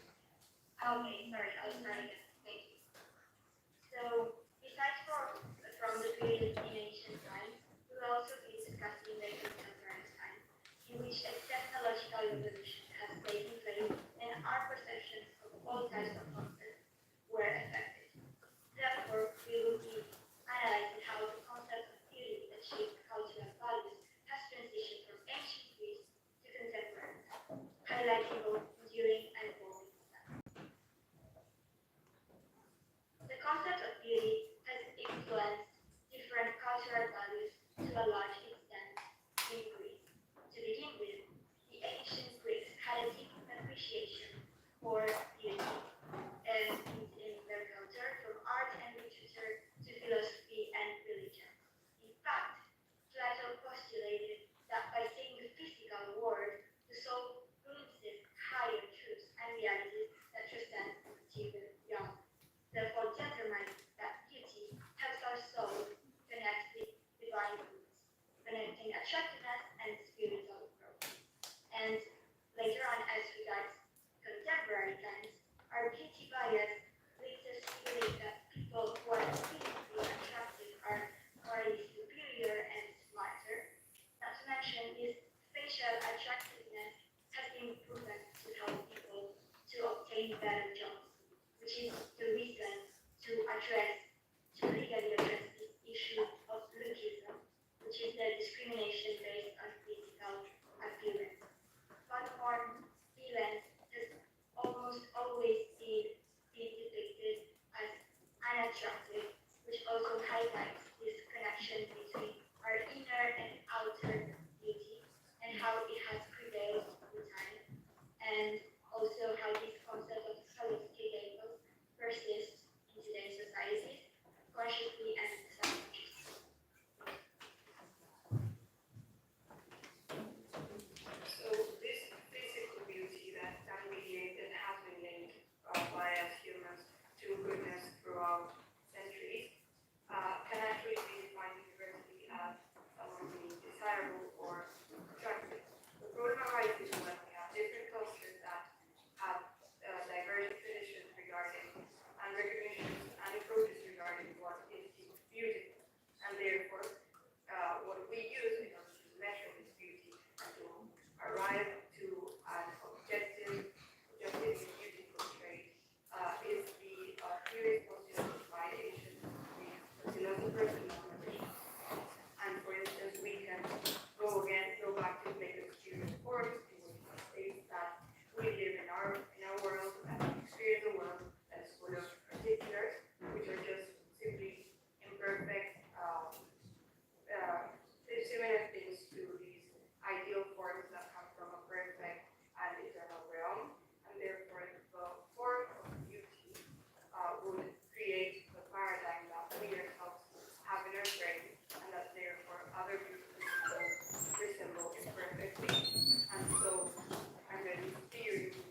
comment was made, the ancient Greek time predicted that beauty was the actual key to beauty, meaning that for something to be in the soil of the second tutorial, in the awakened King King.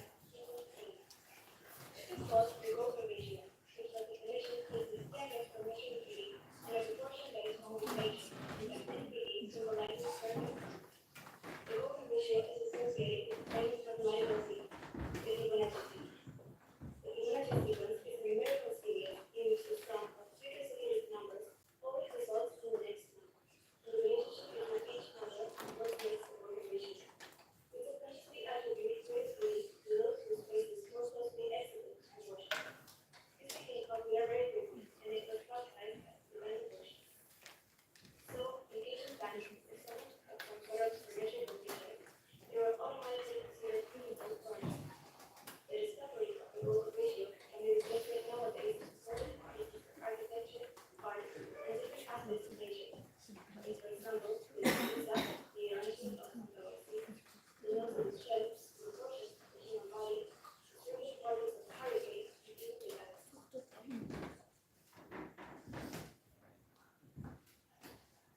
Wonder where modern beauty standards come from. Believe it or not, some ideas have been around for centuries. Back then, cleanliness and healthy skin were paramount. Imagine women using natural ingredients like honey and olive oil for cleansing and moisturizing, a practice that continues to inspire skincare routines today.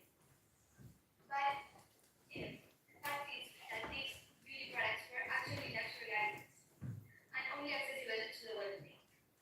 This tells us that even then, the beauty standards were linked to social status. Another fascinating aspect of Greek beauty was the attraction to large blue eyes. These were considered rare and exotic, symbolizing innocent, intelligence, and even a touch of mystery. Fast forward to the present day, we live in a world obsessed with skincare routines. This intense focus that we have on skincare might stem from the pressure to achieve an unrealistic and unattainable standard of beauty, perfect skin or perfect beauty. It's interesting to see how the desire for flawless skin was once a privilege of the elite and now has become a mainstream pursuit. Now, let's talk about the hair. Long, thick, locks were definitely in sight. Think intricate braids, elaborate styles, or even wigs for adding a little bit of drama. But these luxurious looks was another perk of being wealthy. Slaves, on the other hand, weren't even allowed to have their hair long. However, history also throws fascinating rebels like Sappho, the one already mentioned. She was the one to challenge the conventional expectations of women of her social class by having her hair short. However, many of the beauty standards in ancient Greece did not endure into contemporary times. Moving on, the cost of beauty has been about social interaction and cultural that evolved significantly over time.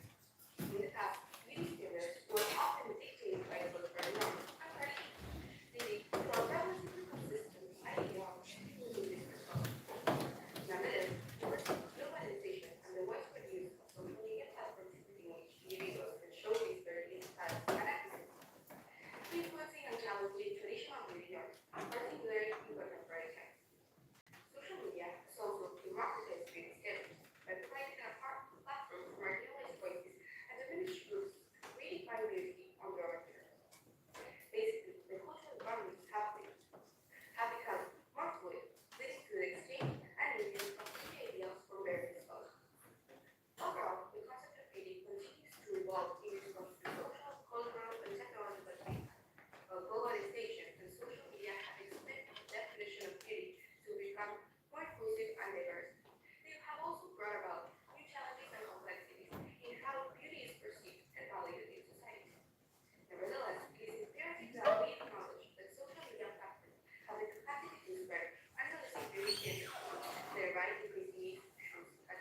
addition to what was just said, social media has made a huge impact on the standards of beauty nowadays. Many trends are created all around the world. Many get popular because celebrities follow them, or they even create them, helping them go viral and become known. Many people idolize celebrities, and many wish to be in their shoes. That is the main reason why so many people follow this trend. Many of these trends were created by the well-known Kardashian Jenners. There have been trends suggesting plastic or cosmetic surgery. These trends tend to encourage women to shape their bodies to align with prevailing standards of beauty and attain this idealized proportion that looked to be socially acceptable. This is evidenced by the fact that liposuction was the most common cosmetic surgery procedure in 2021, followed by breast augmentation to create drastic curves of the body.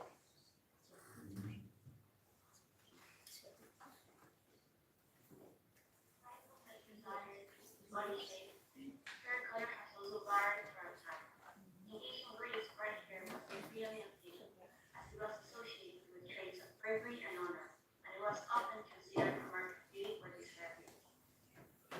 For instance, legendary figures such as Helena of Troy described the mythology as the most beautiful woman in the world, and was said to be red hair. Some Greek gods and goddesses like Athena, the goddess of wisdom and war, and Aphrodite, the goddess of giving love and pleasure, were believed to be redheads. Red hair was frequently portrayed in Greek art and literature as a symbol of beauty, power, and vitality. Additionally, in ancient Greece, there was a belief that red hair slaves possessed special qualities that were fully fortunate. This belief contributed to the practice of red hair slaves being sold on higher prices in the marketplace compared to slaves with other skin colors like black, brunette, or blonde. The association of red hair with black or prosperity led to distinct from black hair perception as superstitions prevalent at the time. Over the years, societal perceptions have shifted, and the once preserved status of red hair as a brilliant beauty has somewhat faded. Yes, over time and tradition, and also in contrast to what Isa has said, red hair isn't anymore the epitome of beauty standards, and nowadays blonde hair has replaced the red hair's beauty standard. This is because blonde hair is usually associated with the concept of young, attractiveness, and femininity. The ones that contribute this blonde hair to become so relevant to nowadays standards of beauty are celebrities such as Marilyn Monroe, that you can see it slide.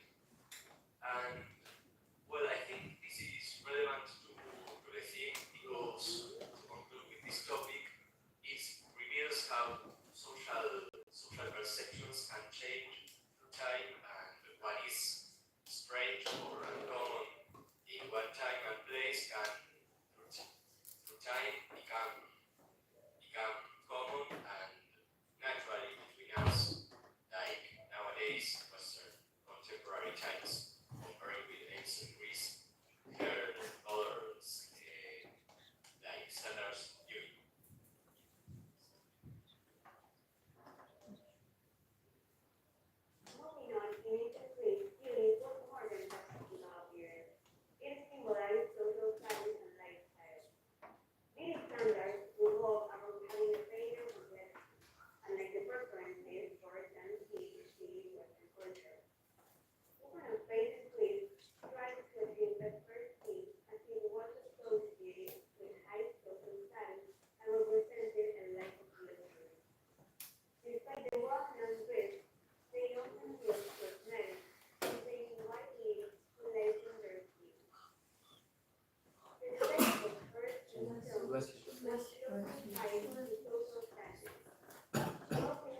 investigating this topic, many questions arose. How do we compare to all these beauty standards and ideas that? Well, the Greeks ultimately in mathematical patterns in nature, and transferred the symmetrical and perfect concept of beauty, thus being the first standard of beauty to transcend it through time. Thank you.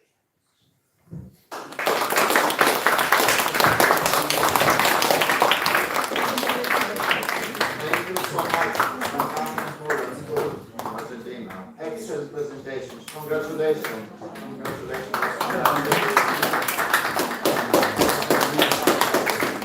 You truly traveled us through time. Truly traveled us through time. So now we are back to Moscow, to Krasnoye, to Mika School, to Beauty and Nature. Can Mika School hear us? Krasnoye.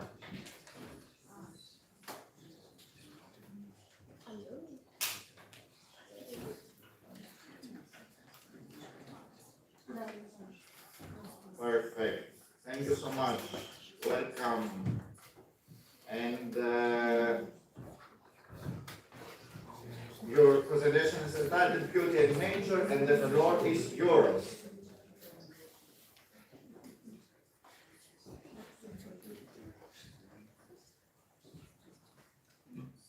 Could you maybe check your microphone?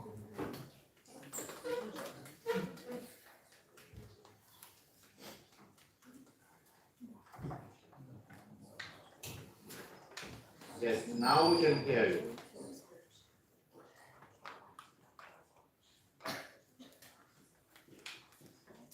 Could you please speak a little bit closer to the microphone because we can't hear you very well.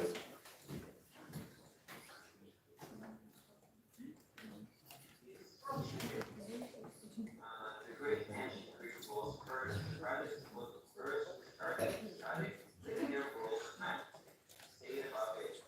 Beauty is stored in the phrase for Greek act, represent the ultimate beauty and nature.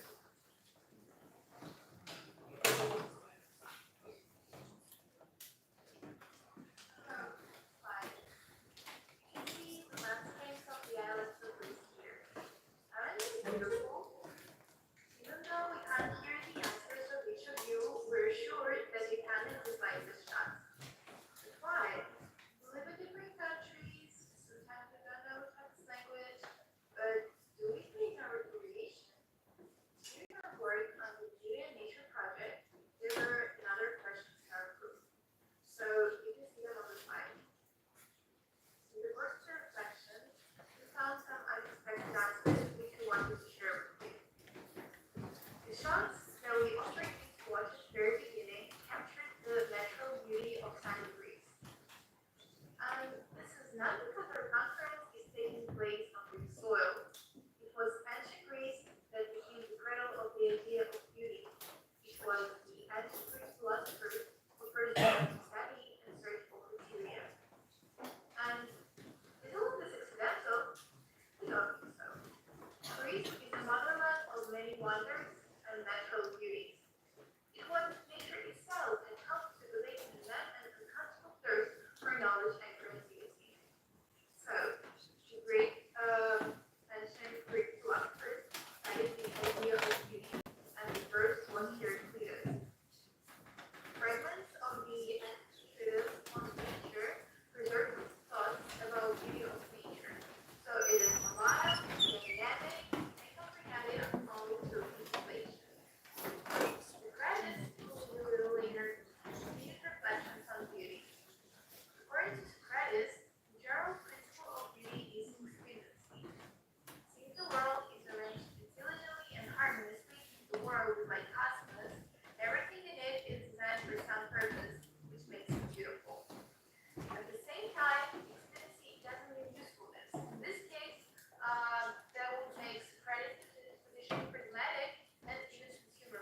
please.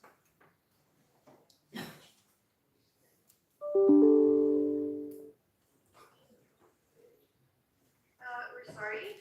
And so I guess everyone understands the situation of the people that are shown on the slide.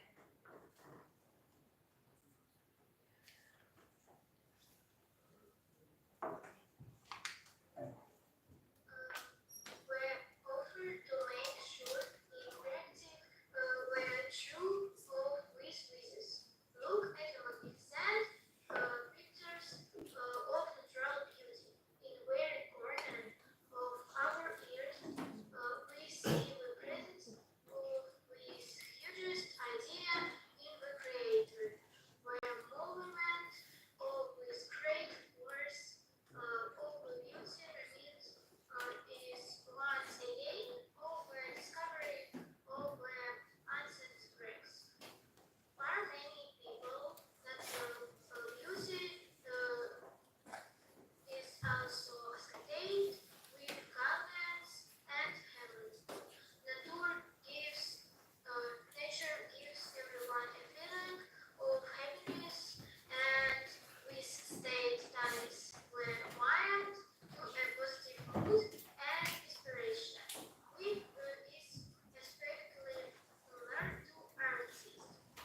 art, artists and poets, writers and fashion designers, musicians and directors turn to its motifs in their works. Nature captivates them with its uniqueness and elegance, inspiring them to create new masterpieces. Human begins largely fed on nature. It evokes various emotions, contributes to the formation of creative abilities, and can include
managed to their year's flowers.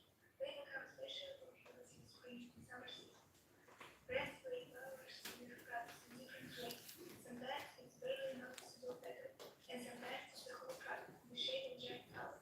As for example, the process mosquito access to 2018 show. Summarizing what has been said, let's turn to another interesting post for us, which we found in the materials of extensive encyclopedia of philosophy. The author of this article cites the work of Hermann Brook, a philosophical inquiry into the origin of our ideas of self-life. Like familiar with the classical idea of beauty, it is expressed in symmetry proportion.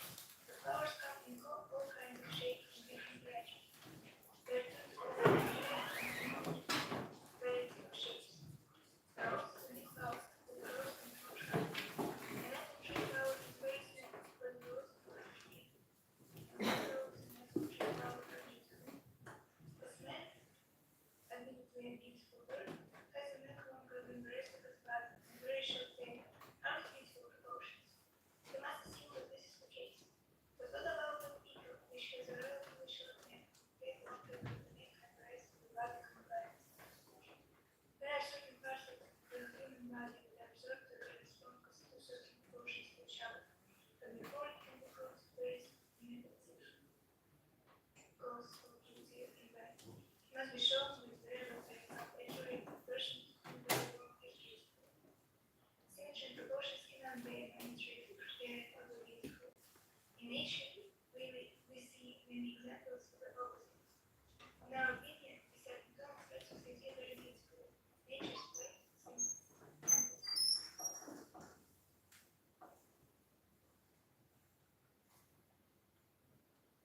At the beginning of our work, we set ourselves the questions which you can see on the slide. And now, I think we can start discussing the conclusions.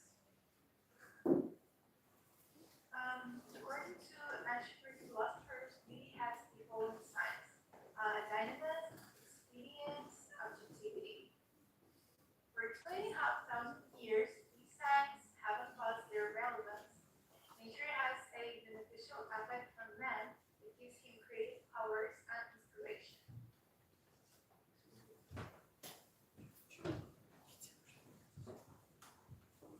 Words of 500 years.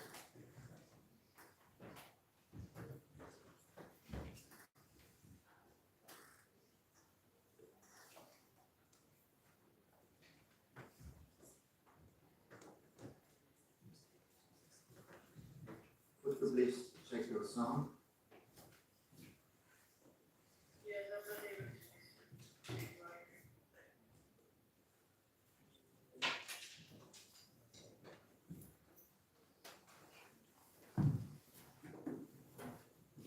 Could you please check if your microphone is unmuted because we cannot hear what you are saying? I think it's very, very interesting and we would all love to hear what you are saying.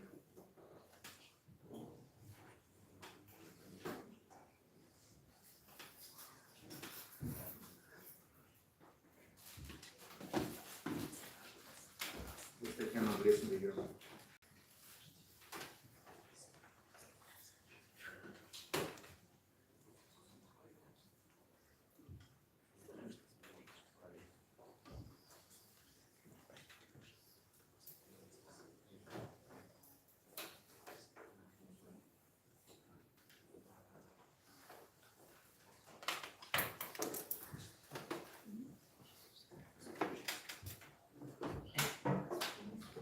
Now, yes, yes, yes, yes.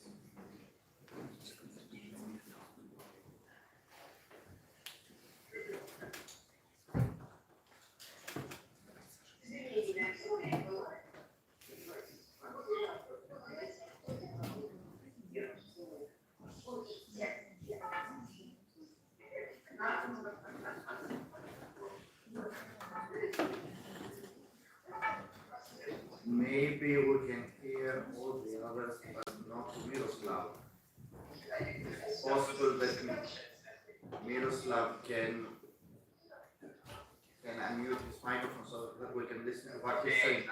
We have some technical problems. I'm very sorry.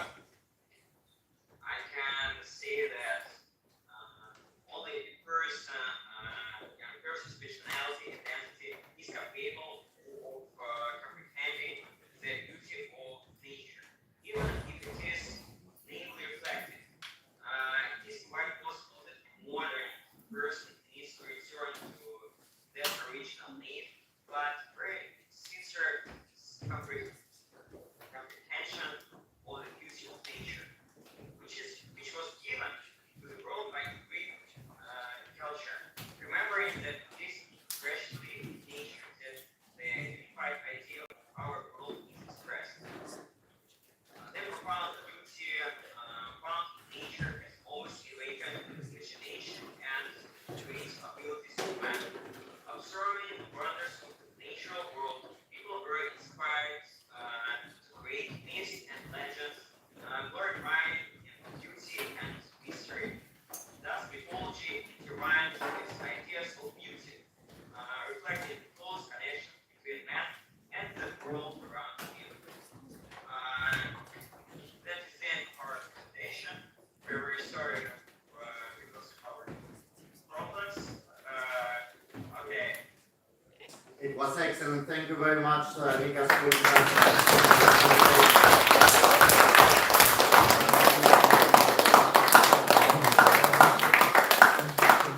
So, before going into the last presentation, which will be done live here in Lesvos from the Italo-Calvino School, I would like to ask that we make a 5 minutes break in order to prepare the stage and prepare a little bit, modify a little bit the technical equipment so that you all can follow the presentation of Italo-Calvino School. So in 5 minutes we will be back, exactly at the top of the hour.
suggest that you follow the screen and also have the camera that is displaying the screen that is displaying the stage on so that you can follow all what is happening here.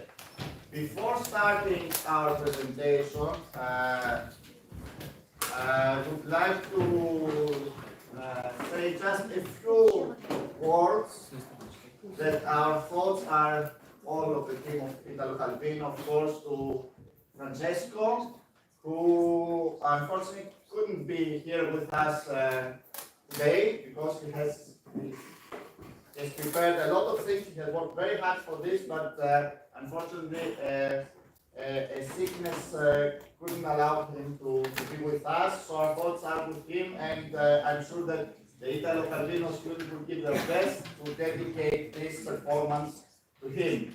So, Italo Calvino, the floor is yours.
It has been 25 centuries, and you still can't forget her.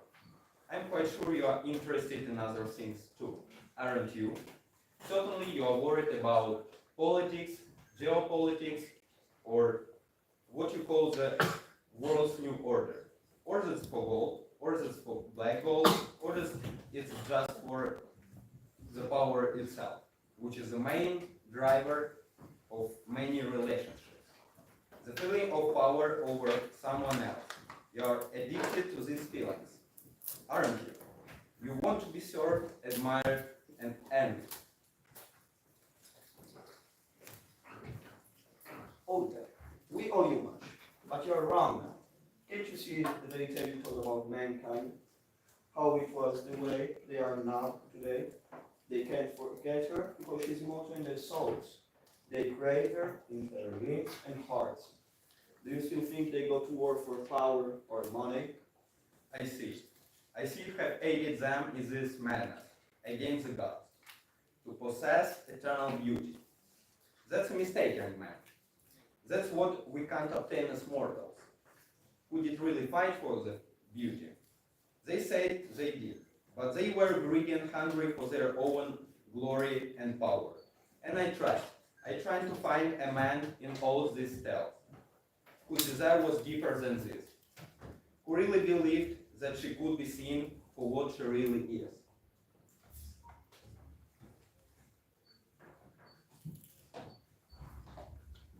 Right, old master. And you couldn't find such a man, and you trapped me in that awful story of yours, that was unbearable and unhuman. I wanted to be loved, not to be used as reason to fight or even to live. How false, ridiculous, and empty it sounds when a man says, I live. No, my dear. You live for your own pleasure, and I'm like a soft bed where you can lie wherever you want, facing your own sensations, Menelaus. You were only frustrated, for you couldn't keep your shining toy in Paris. You have stolen it. You have stolen it like a child that enjoys the toy, not the fact that he's smarter than the other. My dear, can't you see that the fate has decided what the heritage of man would be? I did love those men. Anyway, they were more than what they could imagine. And you loved seeing me alone, on the top of the walls of Troy, faceless like a statue, that has no more life breathing on it. For men have covered her with ivory and gold, and they aren't able to think she has something inside anymore, something hidden and buried long ago, a heart that longs for love, and not for admiration only. For beauty is not mine. I didn't produce it. I'm not responsible for it. And that's the point, ladies and gentlemen. What do they fight about? Something that is not in our power to create. Something that flies from here to there, like a firefly. And all of a sudden, it dims away. It lives. It dies. That's why I think the trick of the gods was marked. They just transformed Helen in what she already was, a fountain of flavor. The real Helen was always in another place, with all her annoying imperfections. And the ghost was only the eyes of people who were mad about it. Sometimes people are believed to be mad because they say they had seen a ghost. Could it be that they became mad because they had really seen a ghost? That's not our business here. We have to understand the condition in which we are trapped, in and out of with the story. We have been fooled. We can distinguish from what's in our mind and what's outside of it. Speak for yourself, you fool. You made me leave for Egypt where I couldn't explain myself. Don't you see that you are the real trickster? You plant this evil seed in the heads of men, and they now can tell if I'm good or not. They can tell heaven from hell. Helen, is that you? I hear a voice that is deeper than one that spoke before. Can you tell me where you have been?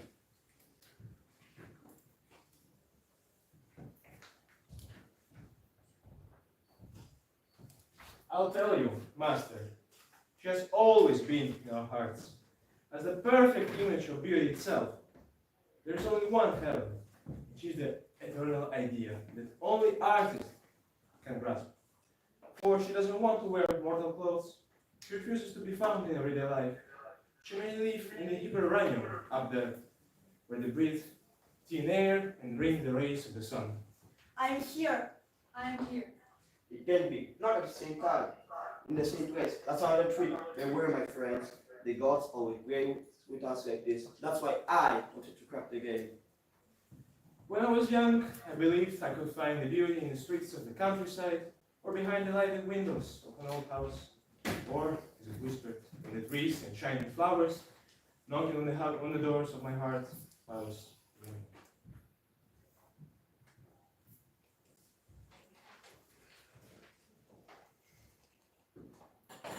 Not the word, old man. Oh.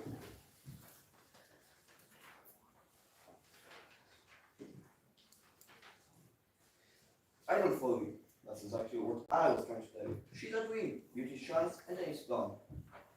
You try not to let it escape, but it is catching as water with your bare hands. You may also throw yourself in water. You're not a reward, old master. You fooled us for long enough. Now, we finally see the truth. I am here, and as it has always been, you can't all see me. You think I'm your idol, and even when you embrace me, it's the idea of beauty that you know, not me. And when you open your eyes, you figure out that you cannot change the one for the other. You blame me. What did I do that fooled you? I was longing to be loved. I am not an image of eternal beauty. I am only a woman. That's right, my dear Ellen. And that's your heart. We can't be seen just as women. For the hearts of men always look on the surface or beyond things. They can't see what's in between. It's not in between. It's a strange feeling which I try to convey in the sculpture of you. I work like the Greeks, round and round, again to catch the perfection of form. But when it was completed, I was empty, and the bust was only a stone. Even colder than it was before. For before it contained a promise to unveil something. Michelangelo knew this. That's why he won't finish his statues. For he would have been dead forever. I wanted to overtake his works and move towards perfection. For I believe it shines only on the polished material. Here it is, again and again. They admire us like objects, but maybe the fault is mine. For I couldn't avoid to be pleased of their words, and their gaze, and paintings and poems. And here I led them to war and destruction. I'm hopeless. I've only awakened once in Greece. Don't speak of yourself like this. I admire you, really, but I can see now. As I grew old, I became more like a child. Now I see that beauty doesn't belong to you. For you received it from another shore, and you reflect it like a shell that echoes the sea when it puts it close to our ear. And where now? Can't you love a shell for the shell's own sake? I will, but now, may I have both the sea and the shell, one in the other? That would mean to become like a god. That's my poor Apuleius told the story of love and Psyche. Only Eros, god of love and love itself, can love a mortal soul if it was immortal. But even when poor Psyche died and he resurrected her, he could not take her to the realm of the immortals on his own. Father Zeus had to assist. And here, now, do we have to wait for Zeus' merciful but unforeseeable decision to be loved as eternal beings? When I sculpted them, the two lovers, I wanted to catch not the ideal of the beauty, but the action of it, the way in which they embrace themselves without kissing each other. Not yet. For real eternity is not in the blindness of sensation, but in the contemplation of the gift you have received from. Who? Who did the gift come from? Tell me, why do I have to blame for my curse? Face? It has no name, no face, no soul. How can it be? How could it be possible that a being with such a beautiful face, such a deep soul as you, came out of a dark and a soulless being? That's the absurd thing. Precise. We can take the fruit and think that the dark root is as sweet. And that's right, my friend.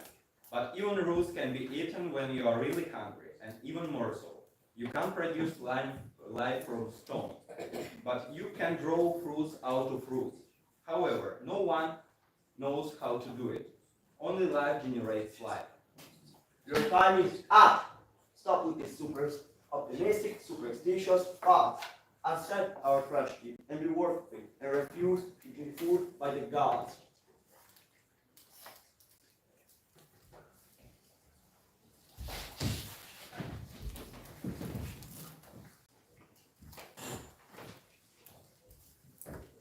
We are now at the border of a country we know nothing about.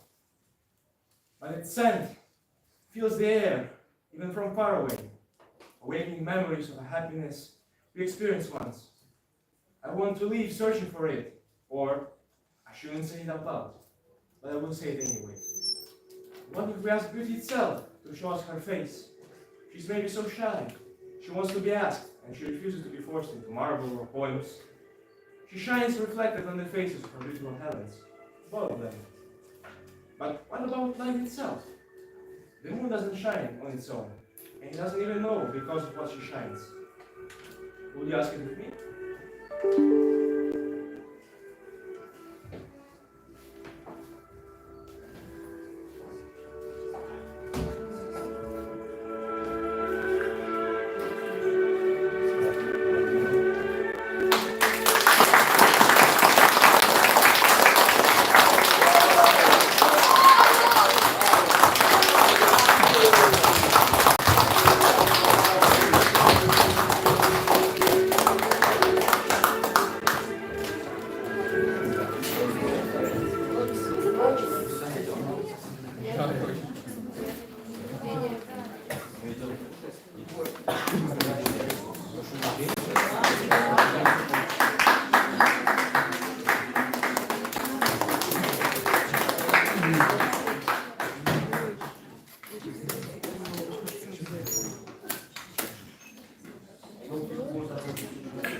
Well, that was really an excellent performance. We are all speechless here. Thank you so much.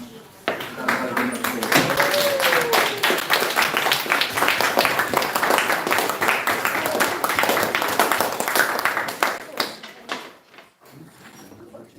And last part of today's program, and we close this intensive 6 months and more intensive 5 days with a closing ceremony. And please permit me to start the closing ceremony with a very short presentation of only 2 slides. In June 2nd, 2017, the school children of Brisa Elementary School had the same exactly education program on the seismic table that you had,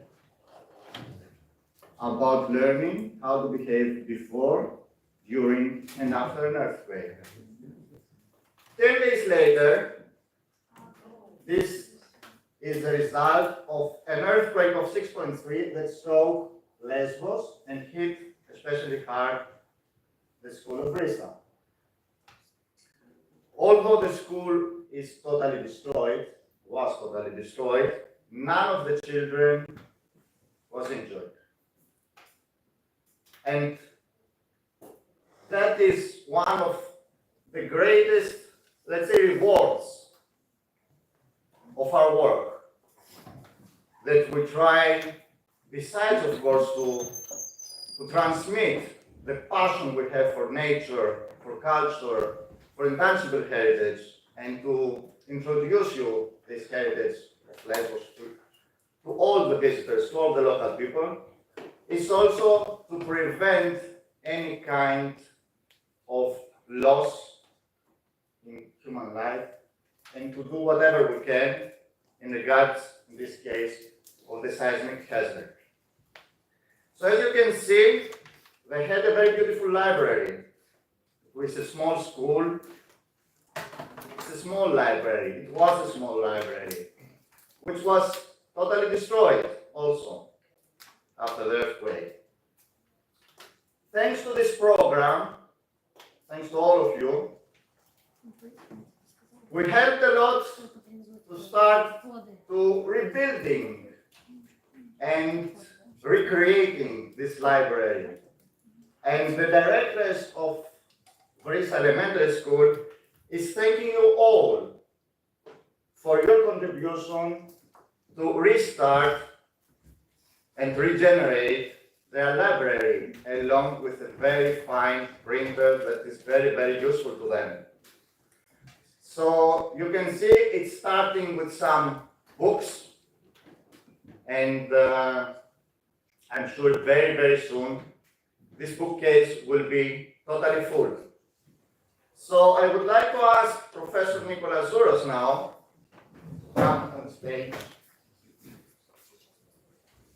because you know there are always some people that need a little bit. Without them, a lot of things would never happen.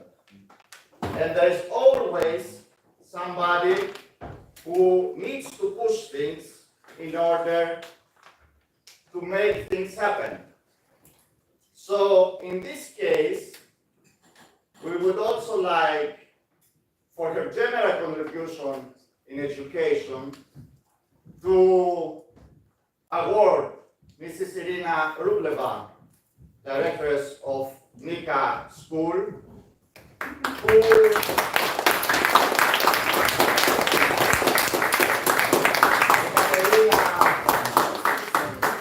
Lukianova, thank you very much for being with us and for receiving on behalf of your mother this award. Thank you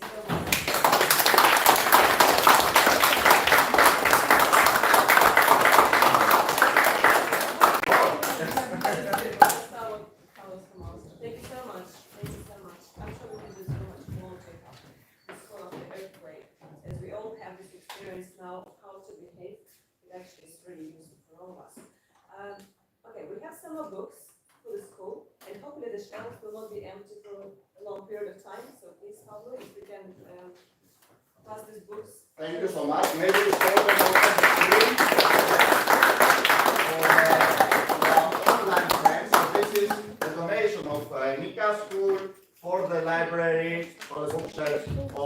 this elementary school. Thank you very much for that. And as long as I'm here, can I just have a couple of seconds to say thank you so much for having all of us here. That's a great pleasure for me to be here. And as I said to my colleagues, it's amazing what you do for children, not just to be here and also to get this information from you and to share this passion of showing what the island has, what UNESCO has, and what you do for teenagers who are very difficult to work with.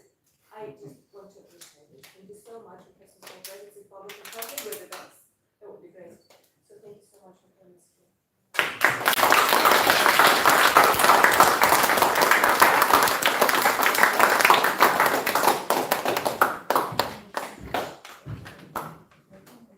A bit more applause, please.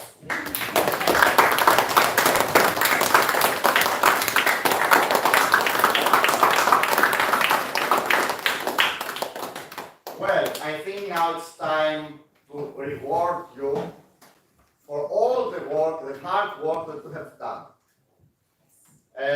The awards will be given to you by Professor Nicolas Zouros, the director of the Natural History Museum of the Lesvos 25 Forest, and of course, Dean of the School of Social Sciences.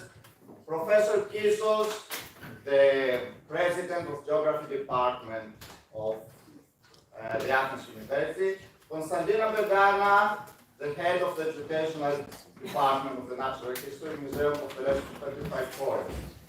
So, I'm going to call the names. Some of you are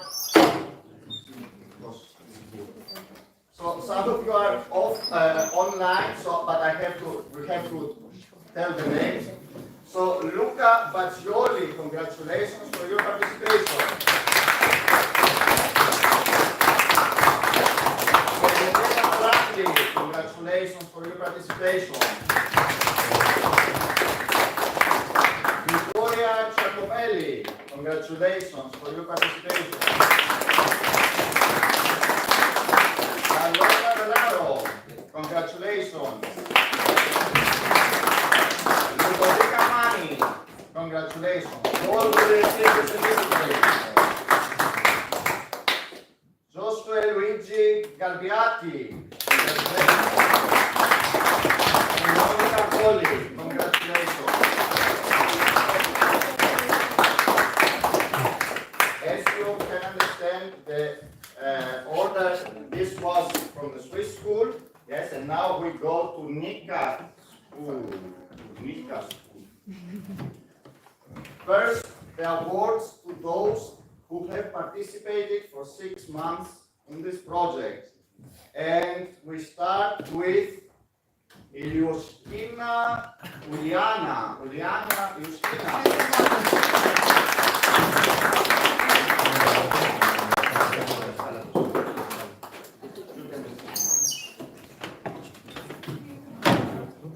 Ekaterina Kiseleva.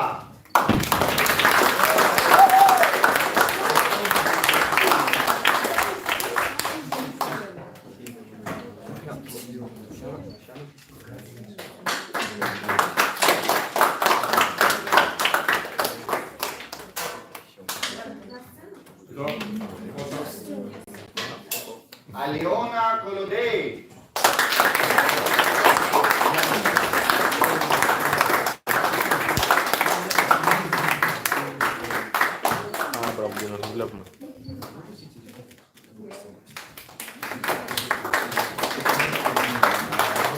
Alessandra Kolodei.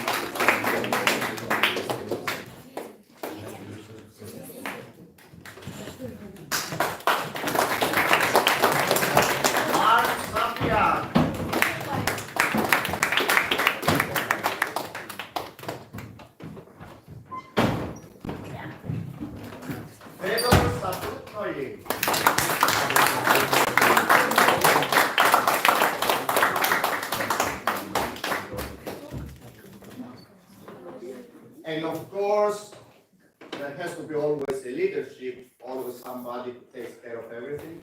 So Paulina Meyer.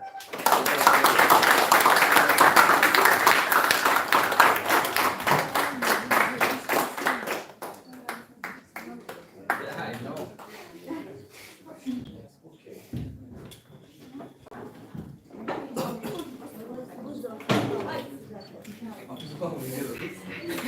Okay, then we have the Argentinian school, and it is Mia Rodriguez Stein, Lola Kreutzmann-Werner, Valentina Prieto, Delfina Maria de Campleux, Manuel Nera, Ambar Sonic, Milena Ballarino, Inés Lopez, Lola Maria Cancero, Magali Shurgan, Catalina Brzezinski, Mila Dimena, Emma Ortner, Isabel Hoffman, Juan Parisi, Magdalena Jorge, Santiago Merlo, and Catalina Elma Zapata. Y puede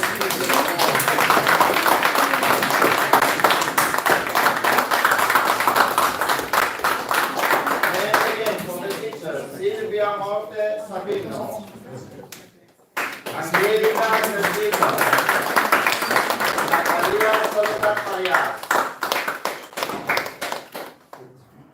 Nika Krasnoy, again online.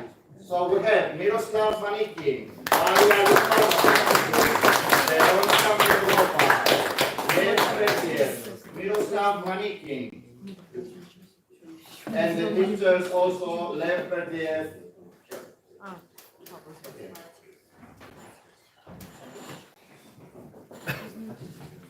And the teacher Mina Zeretsova.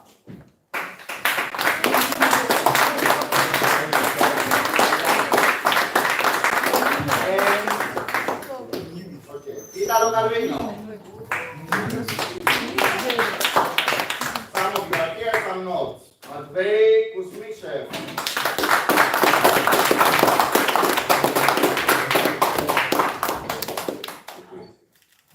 Lucrezia Malecki. Simone Shikai Zamora.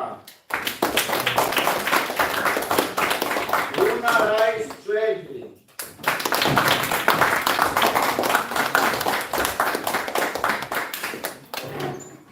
Alexander Capra.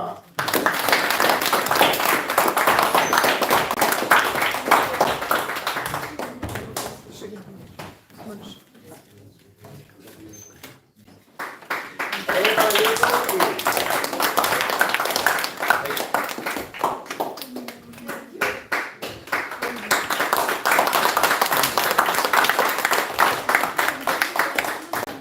Caterina Colina. Colorato. Emilia Pirodi. Isla Agnoli. Luca Kotze. Pietro Kotze.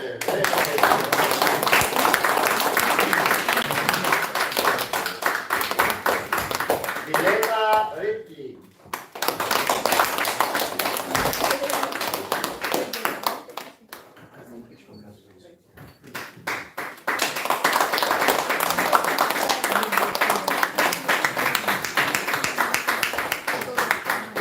And last but certainly not least, Francesco Fornacieri.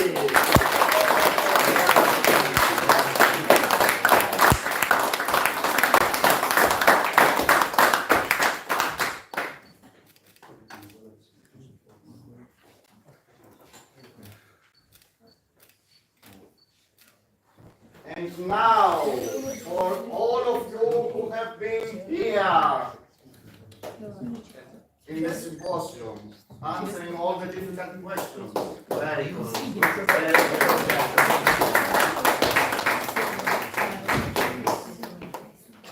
Participated with very great enthusiasm in all the activities we had the past 5 days.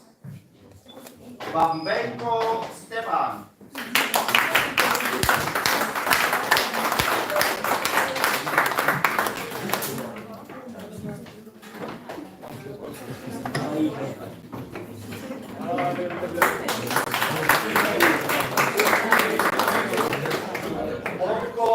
Alexandru.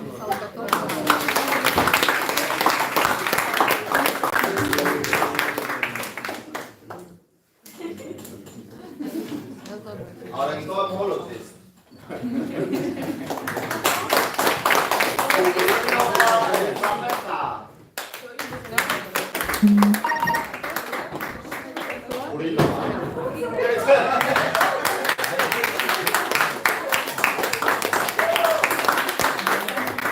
Boris Dawidow.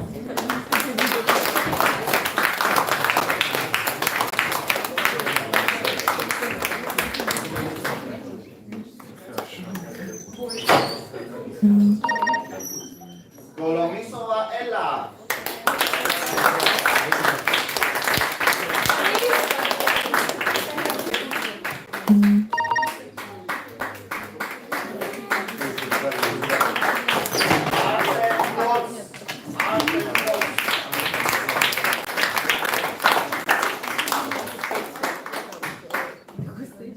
Daniel Kazance.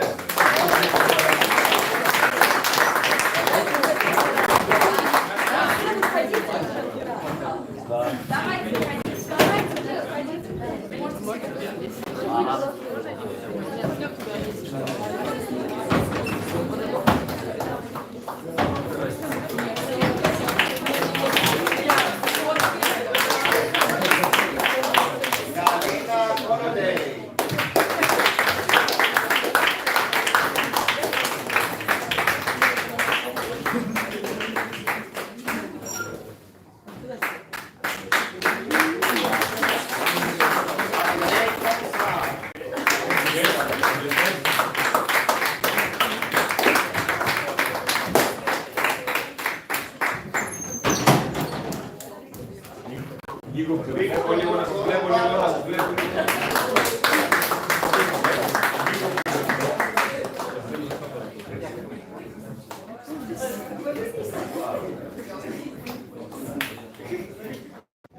Julia Kurilova.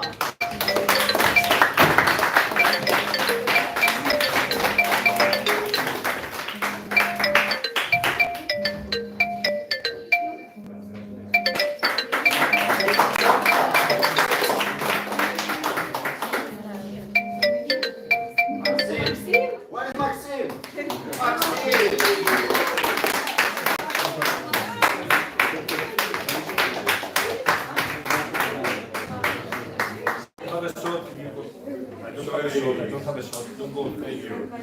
Anton Luciano.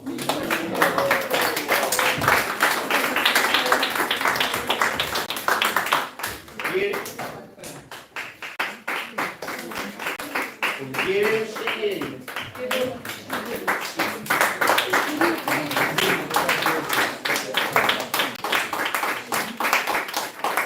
Olga Shikina.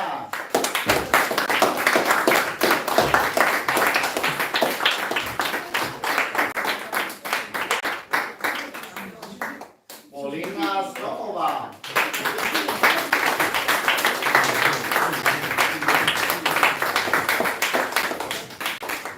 Valeria Skuparova.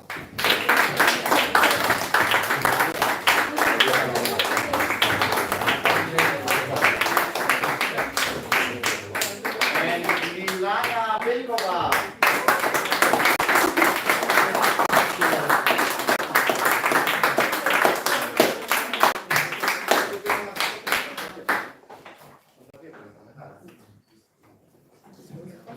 Thank you so much for visiting Lesvos, for preparing this